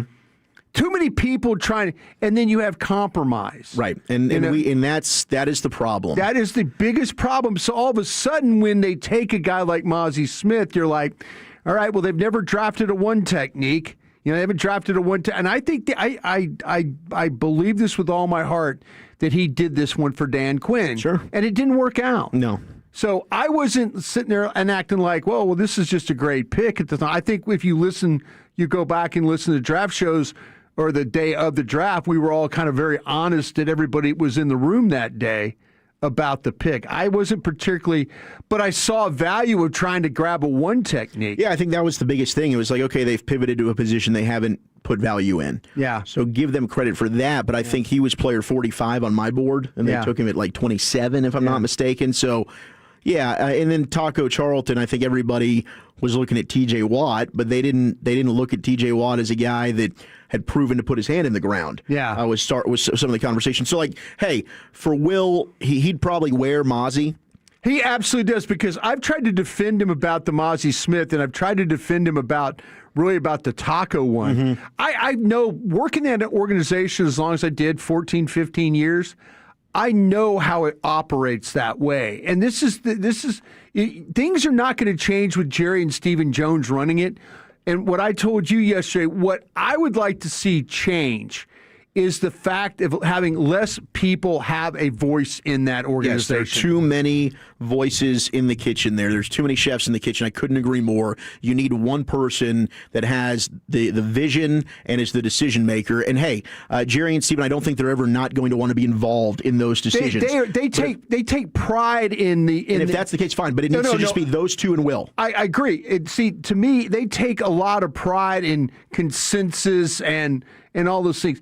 You need somebody to step up and just say, hey, I don't give a damn about the scouts, the coaches, the Joneses, whoever. You need somebody that steps up and say, hey, we're taking this guy because. I'm taking this guy. Not because, we got in a pod group and then we had a little disagreement and then the coaches and the scouts kind of worked it out and we came back. Switzer told me this guy's good, or somebody else told me that, know. He stands up there and tells us after the third round of DeMarco Murray. We drafted DeMarco. Yeah. Well, how about the scouts that went to Norman, Oklahoma and did the work on DeMarco Murray? I mean, you're going on 30 years. We've talked about that. But how about this? Since 2009, every single team except for you has played in an NFC championship game. Since 2009. So you got to try and do something different with the way that you're looking at the team-building operation. All right, we got a couple more calls. We will get to that. Don't you worry. Turpin, Clowney, Dallas Cowboys football will continue in a moment. Cowboys fans, here's the game plan. Touchdown Tuesday at Take 5.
Pollock is where solved happens. Call 855-239-5153 or visit pollock.com today. Blitz look, four-man rush. Prescott, a deep drop. Flag is down, deep ball to the middle of the field. Caught Turpin, running away. Turpin, there's a flag down. Turpin in the end zone. Please be against the defense. Touchdown, Turpin. Oh, what a play that was. That is our What a Play of the Game, brought to you by Whataburger and the Salvation Army, doing the most good, longest reception of KaVontae Turpin's career is Dak Prescott hitting him for 86 yards. And I think that's kind of what they were looking for. As we were talking with Bobby earlier, towards the end of the game against the Chargers, Turpin just didn't continue to run. And the coverage might have been a little bit different as well. I think it was the cover 6 there that Jesse Minter was deploying. But hey, they did not miss it this time, as Dak with a beautiful throw, Turpin with the catch and the finish, and KaVontae Turpin catching up with the media postgame. I'll just say, man, it's always important, man, to get a dub, man, especially on Christmas, man. That's a blessing, man. So, we came in there fight every week. We just try to get that win. We got it, bro. It's a blessing. How good does it feel to remind everyone of what you can do on offense? Man, it's always, man. Every time I try to, get the ball in my hand, man, I try to remind everybody, man. Try to show excitement to the fans, show them what that game is for, man. That's me when I get the ball, so I always just try to make a play. Best Christmas ever for you? I can say that, yeah. I can say that for sure. You like running here? I just say, man, I like playing here, man. I did some here last year, man. I did some here this year, man. So, yeah, it's one of my favorite places I like to play, man. You think Dan Quinn's tired of seeing you? Pretty much. I hope so. He told me I was a good player. So, DK, we always had our little talks, man. On that touchdown, you think they were like, oh my gosh, he's a little bit faster than we thought? Nah, man, I think everybody know my speed, man. It's just when they see me flying down the middle there, nobody touching me, they know it's over with by the time Dak throw the ball. They already know it's over with. You keep the coat? You want that coat? Oh, yeah, I'm keeping it. Yeah, I'm wearing that tomorrow. When my kids open their prison, man. I'm open that tomorrow for sure. Looks like on the back end of that touchdown, at a certain point, you kind of slowed down. He still couldn't catch you. Is that just a demonstration of how fast you are? No, it's just me just knowing. Once I look back, man, I knew he wasn't touching me by the time. So I just slowed down. I want to run out to the goalpost, man. Well, there is KaVontae Turpin, and he certainly does like playing there at Northwest Stadium in Landover, Maryland. I mean, last year, the spin move, the Madden spin, able to go for the return there. I mean, that's a place where maybe, hey, put him on offense if you're going to be playing in Washington. But we've been waiting for that for a long time. It was good to finally see it. Dak finding KaVontae Turpin for that big play. I did just see when we're talking Jadeveon and Clowney. Did you have something you wanted to add? No, go ahead. Clowney generating 6 pressures. He did. 1.5 sacks across 16 pass rushes. His 37.5% pressure rate is the most he's had, highest pressure rate in a game this season, according to NFL Pro. Yeah. So absolutely, I mean, him and Reddy Stewart, as we opened up, if we're giving helmet stickers to anybody on defense, those were the two. Absolutely. If I can also throw out there, I was looking at Malik Davis. I was curious, how the Commanders played him. And, we always talk about light box, neutral box, or stack box, where he did some damage is when the Commanders had 6 or fewer defenders in the box. 7 carries, 54 yards, about 7.7 a carry. Successful runs, those are over 4 yards a carry. He had 4 of his 7 there, and then 2 runs where he was 10-plus yards there of the 7. So, good for him. In the neutral box, it was 11 carries for 42 yards. That's about 3.8, and successful 5 of those snaps. So, good for him for being able to kind of when the Commanders didn't really put the extra defender or commit to it, he took advantage of running the ball with some toughness. He sure did. And just to update you on what's going on with the other game today, Lions and Vikings in Minnesota, 7-all at halftime of that one, as that was the second. That's surprising. It is, especially with Max Brosmer getting the start there for Minnesota. Jared Goff with 103 yards, 9 of 13, and a touchdown in the first half. Brosmer 6 of 8. How about Jahmyr Gibbs in this one? He has been bottled up, 9 for just 28. That's 2 weeks in a row for Jahmyr Gibbs. I mean, last week the Steelers were able to really hold them in check. Aaron Jones has the lone touchdown for Minnesota, and Isaac Tesla, who's been coming on strong, the rookie from Arkansas, has the lone touchdown grab for the Lions. 877-881-1053, the number to call, the number to text here on the official post-game show of your Dallas Cowboys after a 30-23 Cowboys win here on Christmas Day to improve to 7-8-1. Commanders falling to 4-12. Zach Wolchuk alongside the Super Bowl champion Brian Broaddus. We can get back to some of your calls and texts. Let's go out to line 1. Josh in Keller. What up, Josh? Merry Christmas, Happy Holidays. How are you? Hey, what's up, guys? Hey, I just had a quick question. I don't really see Logan Wilson out there very much. Do you guys have any idea why he's not getting more playing time when everybody sees on TikTok Kenneth Murray keeps getting cooked? Yeah, I appreciate the call there, Josh. We did actually, we talked about this now. Hey, I mean, everybody's not able to be listening to the entire postgame show, so not on you here, but he did not have a single snap today, and Brian brought up the thought that maybe this is Eberflus. Like, dude, Kenneth Murray's my guy. He is. And I'm going to play my guy. So sorry about you, Logan Wilson. Yeah, I think there's something to this, and I wouldn't have brought it up, but I know how coaches are at the end of the year. And Matt Eberflus might be in a situation right now where he is feeling that he's no longer going to be here, and so he's going to go out and play the players that he wants, and you're not going to get much of a pushback from management on that. No. They're just not. They're not. They're going to let you know. They're going to. It's like, that's fine. You want to play the guy. You know, we lose this game, you're going to be, you're likely gone anyway. So I don't think there's going to be any pushback if Flus is going to play the guys he wants to play. And when we have a little bit of a history here, when the coaches, defensive coaches, have been replaced. We remember Mike Nolan. They played a game on January 3rd. Yep. By January 8th, he was no longer employed with the Dallas Cowboys. That was 5 days after the game. And then they had Dan Quinn in place on the 11th. So they had the coach in mind. We'll have to see. It might be a little bit of a longer search if they do move on. I'd be interested in the Todd Bowles. I'd be interested in Jim Swartz. I would even consider looking at Matt Patricia at Ohio State.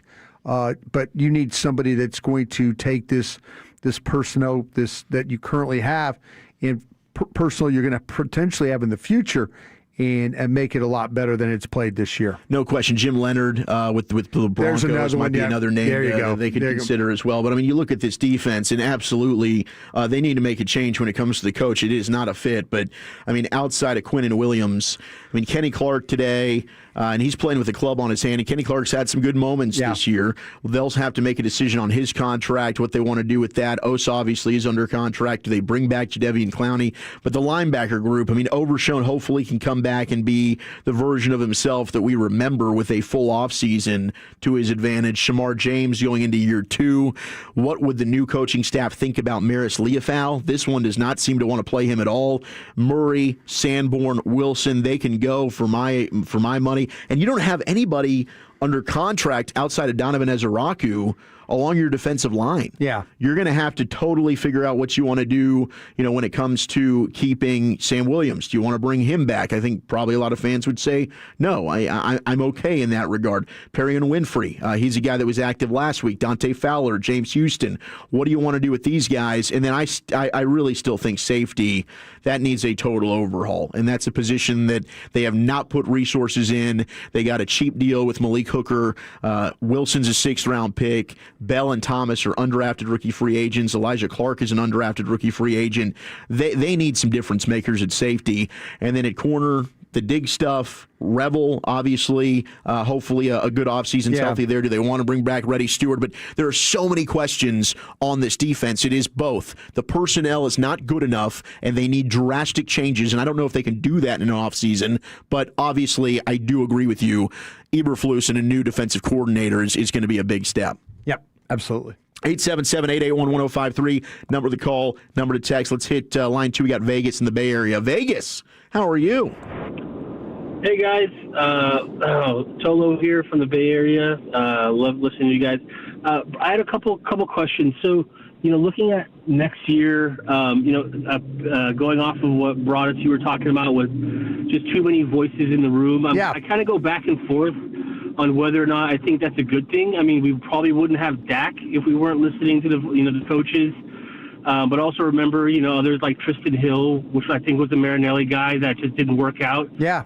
I wonder if just the fact that Jerry Jones doesn't have like a philosophy around team building, that just seems like we're just like don't have an identity on what kind of team we want to be and what we're building towards. True. What are your thoughts around that? No, I think you got some. I think you're absolutely right. And everybody wants to talk about, we want to be a tough team on defense.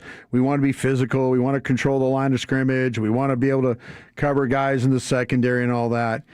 I do agree with him about the continuity stuff with the 3 different coordinators. I think there is, because what happens there and when you get voices in the room, and listen, he's absolutely right about Dak Prescott, because the scouts believed that Jamil Showers was Dak Prescott. But Wade Wilson, on the other hand, fought for Dak Prescott. And I remember Jason Garrett making somewhat of a passionate speech there. So, yeah, that's just kind of sometimes you catch the right thing. If you know who the evaluators are, and you could say, okay, well, I'm going to listen to this guy, and so this coach or this scout has an opinion, maybe we don't need to listen to that one so much. But to your overall point, I would question, if you ask Jerry Jones what his overall philosophy is with team building, I don't think he could give you a great answer. No, I don't believe that there is one. I think that I think Will McClay could. Yeah, I think Will probably has an idea of the type of team he wants to build. But I don't think Jerry Jones or Stephen Jones could. I mean, it's very, and I've used this term a bunch, it's reactionary. Yeah. We're going to address it based on what we need right now.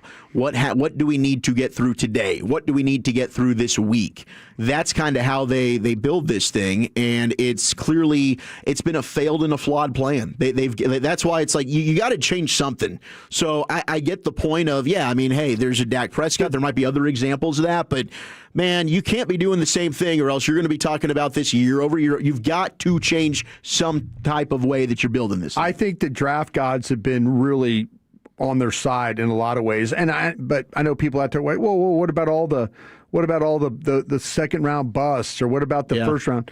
I think really it's been they've been very, very fortunate that they had the opportunity, that they had somebody that had the vision for a Booker or for a CeeDee Lamb. That draft with the CeeDee Lamb, I mean, we're sitting there talking about edge the whole time. We're talking about the kid. Levon Chason from LSU. That's all we talked about leading up to the draft, that he was going to be the guy. And then, boom, they have a chance to draft Pickens. He gets through the draft. Or Lamb, yeah. Lamb, excuse me, and he gets through the draft. The draft gods have smiled on this organization quite a bit. Well, and the Dak thing, they wanted to move up and go get Paxton Lynch, and then it was Connor Cook. That was another guy they wanted. Absolutely. And both of them get taken, so they can't get him, so the fallback is Dak Prescott. So certainly there is a lot of that. Okay, more of your calls and texts, 877-881-1053. We'll also get some more tape from the locker room. Dallas Cowboys football will continue in a moment. Crown Royal and the Dallas Cowboys are bringing back the...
Houston again for a loss of 2 yards. That is our our defensive stand of the game. And, wow, that was a big one because it was right after the Cowboys missed that field goal with Brandon Aubrey. So Washington had really good field position, and the Cowboys forced them to go 3 and out. And that was in the fourth quarter, just a touchdown game. Washington had a chance to go down the field and tie it. And on 1st and 10, Ja'Cory Krosky-Merritt runs for 9 yards. They hold him to no gain on 2nd and 1. And then on 3rd and 1, that play right there, Clowney and Murray combining for a 2-yard loss. Looked like they were going to go for it. Then you had the false start on Brandon Coleman, the TCU Horned Frog. So that sent Washington back. So there is our defensive stop of the game, brought to you by WinStar, as the casino of the Dallas Cowboys. WinStar delivers thrills worthy of America's team with over 10,000 of your favorite electronic games. The 2-story WinStar Spawn Cascades, their luxury pool complex. WinStar is a world of wow. Please game responsibly. You know something, Zach? I just kind of pouring through these numbers like I do. Defensive plays for the Cowboys, they 41. 8 missed tackles. Yeah. In 41 plays. I mean, it was... The Commanders had 8 missed tackles in 87 defensive plays. And again, they put up 30 points. I mean, those are 2 bad tackling teams. Very much so. Yeah. But that's the point. As bad as this Washington defense is, and they showed you how bad they were in the first half. Yeah. When you are touchdown, field goal, you scored on every one of your drives. For the second half, especially a defense that's going to be out there for 87 plays, to come away with 6 points, to me, that is concerning. I was very surprised that they weren't able to put that game away earlier on offense. I agree with you on that. And look, credit to Dan Quinn. Maybe he did make some adjustments, and the offensive line certainly had some struggles, and Johnny Newton was an absolute stud today for Washington. They're paying their guys too. But, I mean, that's been the calling card of this team, is how good the offense is. And we've now seen really 3-4 games in a row. Second half, for whatever reason, the offense kind of starts to stall. And I get the adjustments thing, but your guys are able to make adjustments too on the offensive side of the ball. So it is the defense that is without a doubt to blame for how this season has gone. But just when you're looking at this overall, we were saying this is an elite offense. This offense is Super Bowl worthy. You can't run 87 plays on offense and only score 6 points in the second half. I mean, that was wow. I was pretty stunning with how that thing unfolded, because this game seemed like it was going to be a runaway. Yeah. And then all of a sudden it was very, very tight. Yeah. And then you were thinking about what you were going to say when the Cowboys lost this thing. Let me ask you this. And I hope I'm not putting you on the spot here. No, but I put me on the spot. I'm here for it. If they lose this game, you're going to question the culture, weren't you? Yeah, I was going to go after Brian Schottenheimer, big time, because it's all about the culture. That's why we're playing these guys, right? Sure. We're trying to change the culture and trying to win games. And I think Shotty is an incredible human being. He's proven that. We've gotten to talk with him. He's amazing to talk football with. He's a great interview. He's going to win every single press conference. That's awesome. Yeah. Are you a good coach? Yeah. And this is no disrespect to Shotty, but the resume, bottom line is, he has been let go everywhere he's been an offensive coordinator. Right. And some of the, he had a long stint, certainly with the Jets. Right. But he got let go. Yeah. And then you went, 13 years without anybody interviewing you for a head coaching job? Sure. And so the Cowboys decide, okay, we want you to be the offensive coordinator. Right. And in doing so, they fall in love with him. And I can totally get how you fall in love with Brian Schottenheimer. He's going to win the room. No doubt, always. Yeah. But I think that it is totally fair to question, as we're sitting here at 7-8-1, and Dak said it today, he's never had a losing record as a starting quarterback. That's with Garrett and that's with McCarthy. Right. And this defense is probably worse, other than the 2020 version with Mike Nolan, that any of those guys had to play with. So it's tough. And I'm going to give Shotty the benefit of the doubt on that. This defense is awful. It's disgusting. And the offense has put up points. But it's amazing that the first thing that came in your mind was a culture problem if they go out there and lose. Yeah, because you would have blown a 24-10 lead. Yeah. And what happened last week? You're right there in the game, and then you do nothing in the second half. Right. So it's hard for me to continue to hear about the culture, right, when you're going to come out and just lay an egg in the final 30 minutes of a game. Even though with the win, do you still have some questions about the culture? I do. And it's really less about the culture. It's more so, is is he a good head coach? Like, how is this going to go? Okay. Is he going, and today, hey, credit, 6 for 6 on 4th down. Yeah. He knew what he had to do. He had to be aggressive. Played against a defense that's probably a good one to go against And I think it is fair to counter with the texter earlier, like, okay, well, you're eliminated now. So you can kind of coach a little bit more free. Right. You can be a little bit more aggressive. Right. But, yeah, I think that there certainly are things where we were so excited about the offense. I think there's certainly reason for pause. Sure. To look at some things that maybe haven't quite been as strong. Especially the second half of these games. Yeah, it's a concern. Like, if they were a playoff team, I think we'd be worried about that. We'd be highlighting that right now. We would be totally worried about the defense if this was a playoff team. Oh, 100%. But, like, to me, it's, all right, when we have a 3-hour postgame show, the defense has been the topic of conversation the entire time. But the offense deserves a little bit of our attention. Yeah, and I think it absolutely does. And they still put up 30 points today, and that should be enough to win. And they did. Yeah. So it's obviously not a huge. They put up 24 in the first half, but I'm worried a little bit about the second half stuff here. Yeah. And the adjustments made. And I'm sure Shadi will go into the offseason, and he's talked about that. I mean, he's a look in the mirror guy. He's a tough, hard conversation guy. But there's only so much you can keep selling the culture thing. The wins are what matters. Is he getting somewhat of a pass then because of how bad Matt Eberflus and them have been on defense? Yeah, because I even put it out today, out there on social media.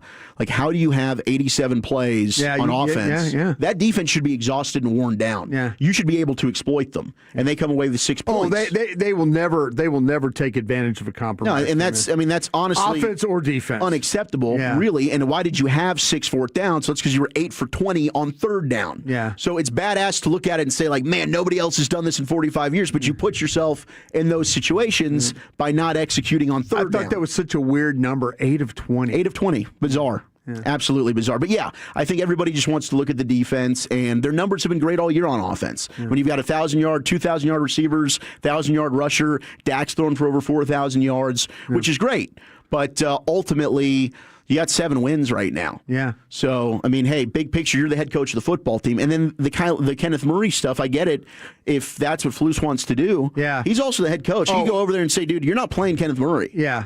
He's got the right to do that. But no, not the right. He could do that. The general manager could do that. You wonder if they just don't want the confrontation of it all. Yeah. Because they probably know. Yeah, just let it go, let it walk, let it, we'll figure out something different. No doubt. So, I mean, hey, I think others might disagree, but I'm interested to see how this thing plays out. Because, again, the hiring process of this whole thing was, we're not going to go interview a Ben Johnson. Why would we do that? Yeah. We're not going to go interview a Liam Cohen. Yeah. Both two guys that we got Mike Vrabel. Yeah. Well, we're not interested in a Mike Vrabel. Bob Saleh. These guys are for Coach of the Year, and the Patriots were in a way worse position than you were a year ago. Way worse. Yeah. So to me, and so was Chicago. Yeah. So I mean, like, I love listening to Shadi, hearing him talk football, and he's great at the podium. But I think the jury's still out. How good of a head coach is he going to be? That's fair. All right, fair. Let's go out to Dave in Austin. Dave, you're on the official postgame show of the Dallas Cowboys. Hey, guys. Love your show. I've got a complaint and 2 questions. This is the second primetime evening weekday game I've missed because I don't have the channel to watch it on, but I can't listen to it on the radio. And I know that's NFL restrictions, but it's really irritating. Is that on the Odyssey app, you mean? On the Odyssey app. Okay. Yeah, I got you. Yeah, because there's no radio station down here that I can pick up that carries a Cowboy game. Anyway, my question to Broadus.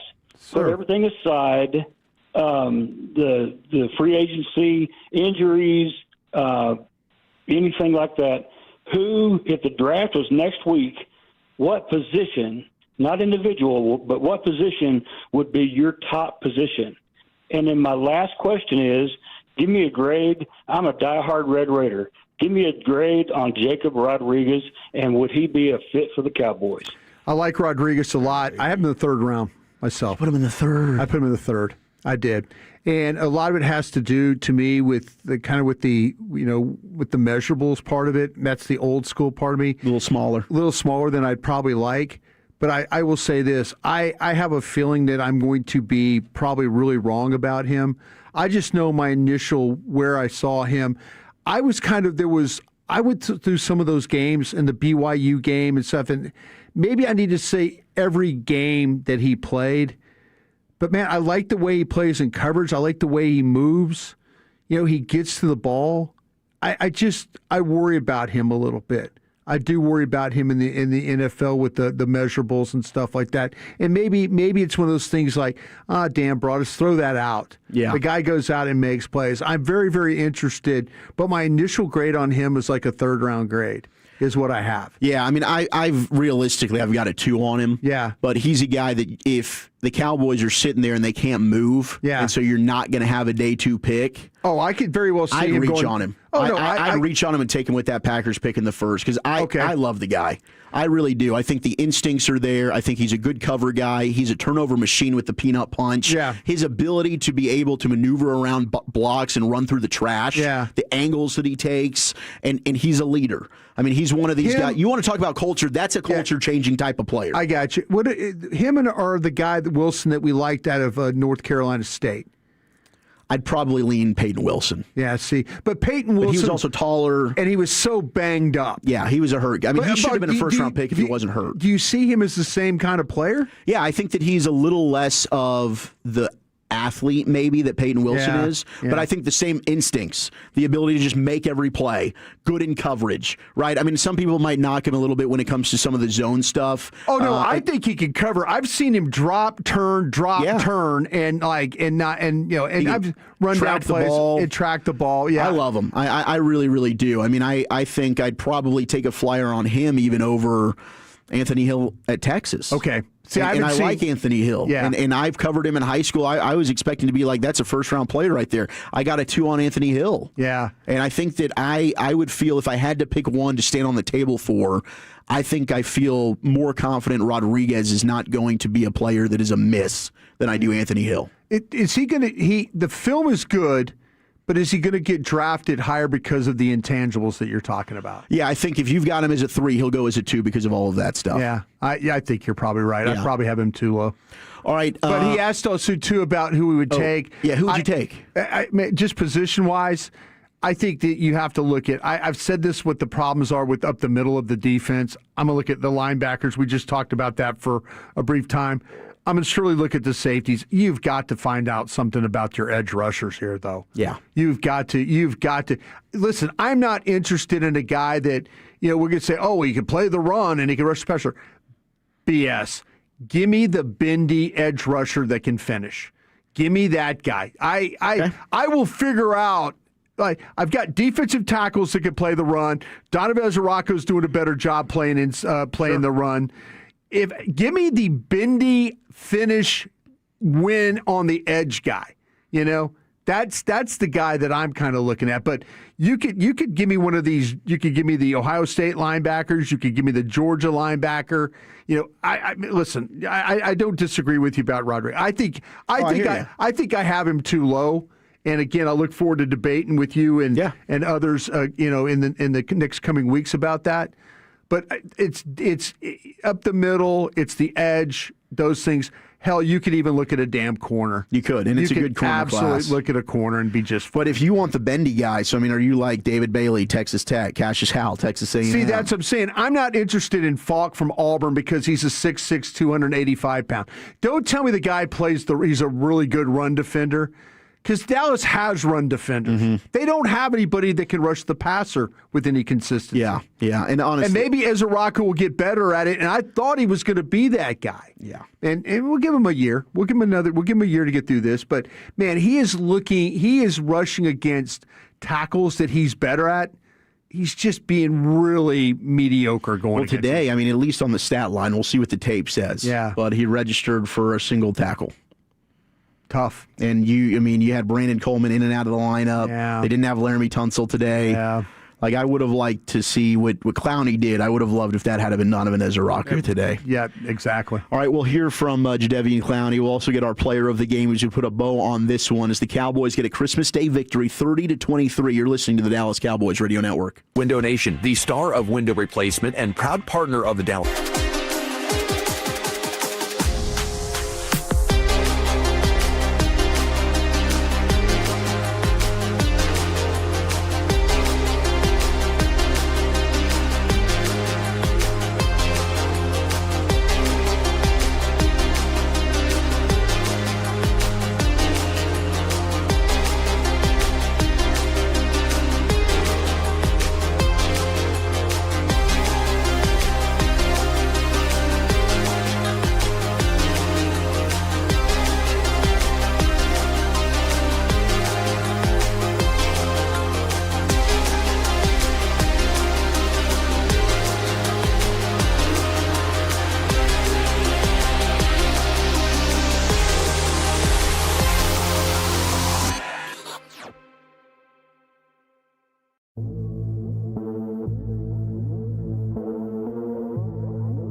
203 yards, the first 100-yard game of his career. Cowboys as a team rushing for 211 yards on 44 carries today, both season highs. Last time the Cowboys attempted 44 carries in a game, you got to go back to 2023 Week 2 when they were at home in a win over the Jets. And we heard Shoddy talking about it post-game, but Malik Davis was bruised up as his eye was swollen shut. I saw Joseph Hoyt put that out there.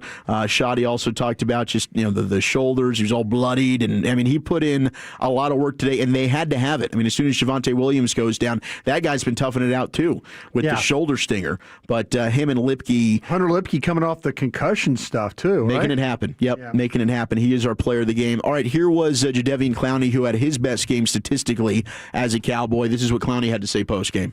Oh, very important.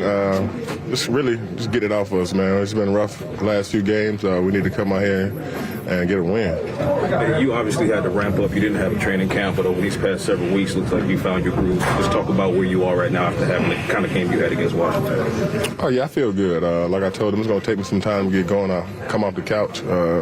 They would slowly get me involved in the scheme, and it's worked out for me towards the end of the season. Next year, I just got to get ready a little earlier and stay ready, so I don't have to worry about that. But just having fun out there with the guys, man. And it's been a great season. I had a lot of fun playing football, and that's probably why I'm out there making a lot of plays, just having fun. And I ain't thinking about making plays, just thinking about having fun. Where's the next year? Why was it important to get this win? So, I said next year. I mean, what about it? Is it? Is up and down for me? Oh yeah, they willing to bring me back, but yeah, I'm pretty sure I'm definitely gonna play. I got a lot left in the tank. I ain't gonna go sit on my couch. I'm gonna stay ready. Maybe sound a little bit earlier in free. For sure. I'm trying to go to camp this year, so I get the rust off me and get going. So yeah, I'm looking forward to it. How much fun are you having? A lot, man. It's football, man. Everybody can't do it. It's a blessing for me to still be playing 12 years. I thank God every day for that. I have a lot of fun doing it. If I could have fun doing something else, I probably would, but I have so much fun doing this. I look forward to Sundays and big games and the spotlights and cameras and all of that. That's one thing I look forward to, and I think it brings the best out of me. Just like I said, just go out there and have fun with the guys.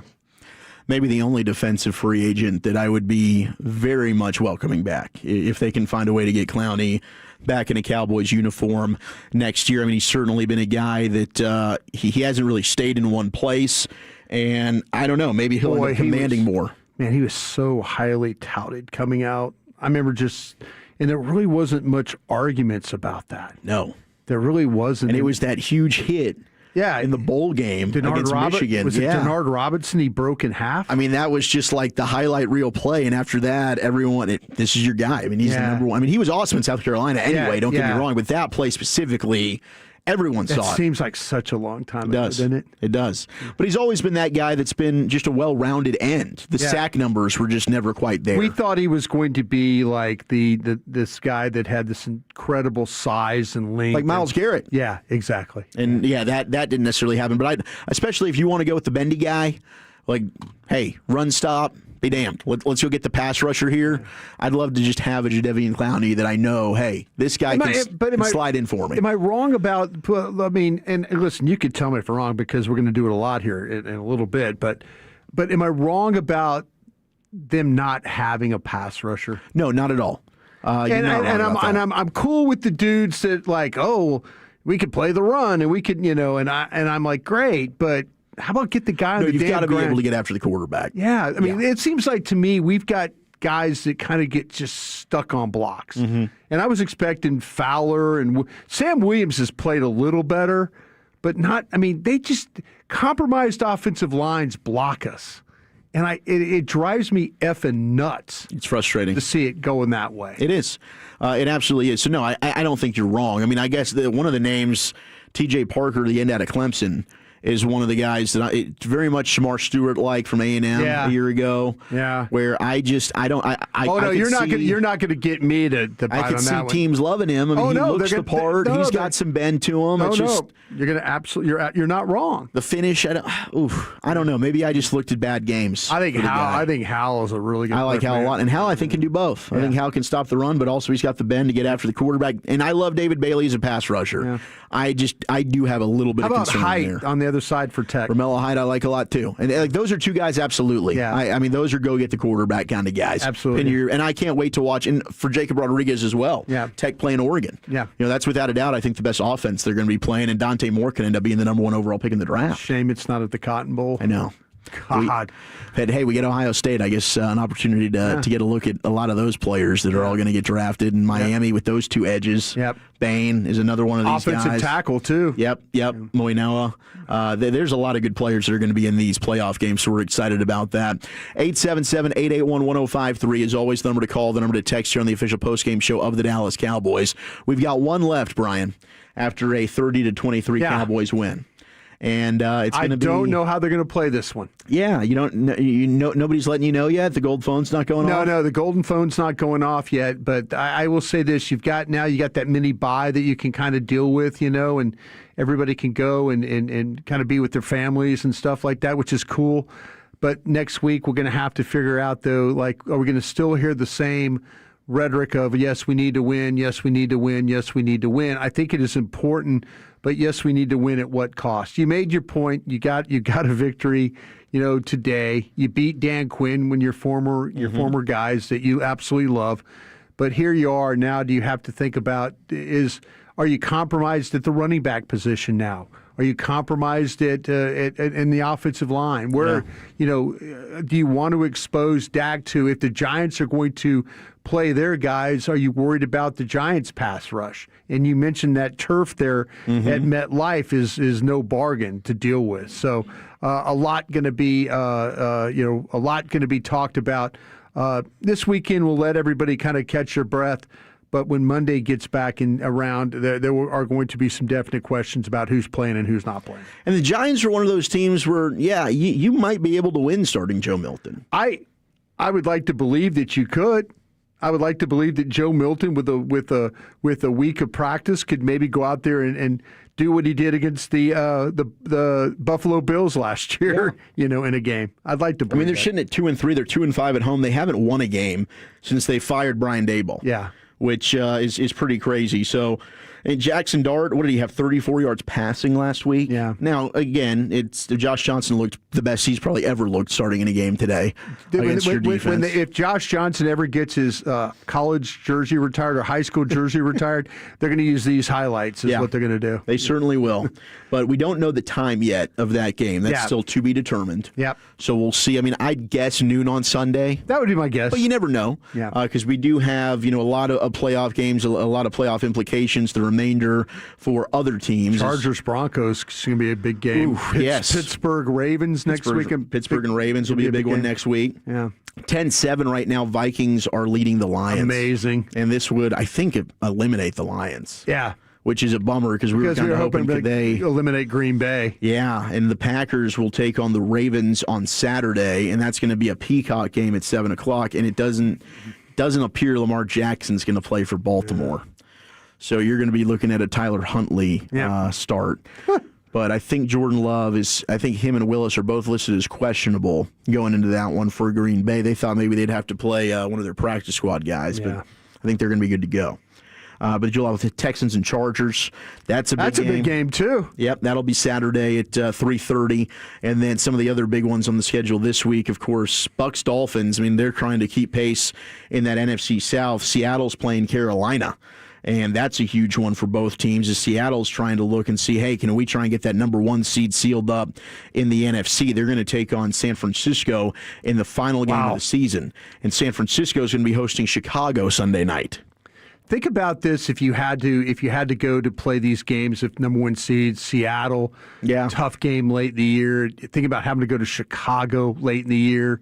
Yeah, there's some places you do. Denver, late in the year. Right now, the 1 seed in the AFC. Yeah, geez. I mean, there's some tough venues that you're going to have to deal with if you want to go through. And it's wild that you have 2 11-4 teams in the San Francisco 49ers and the LA Rams, and the Rams, because of the loss in overtime to Seattle. Yeah. I mean, they're going to be 2 playoff teams. They're going to be the 5 and 6 seed, depending on what happens. Like, is Seattle able to hold on to that NFC West? But yeah, with Detroit losing, that would probably mean Green Bay's in. I would want nothing to do with playing the Rams, by the way.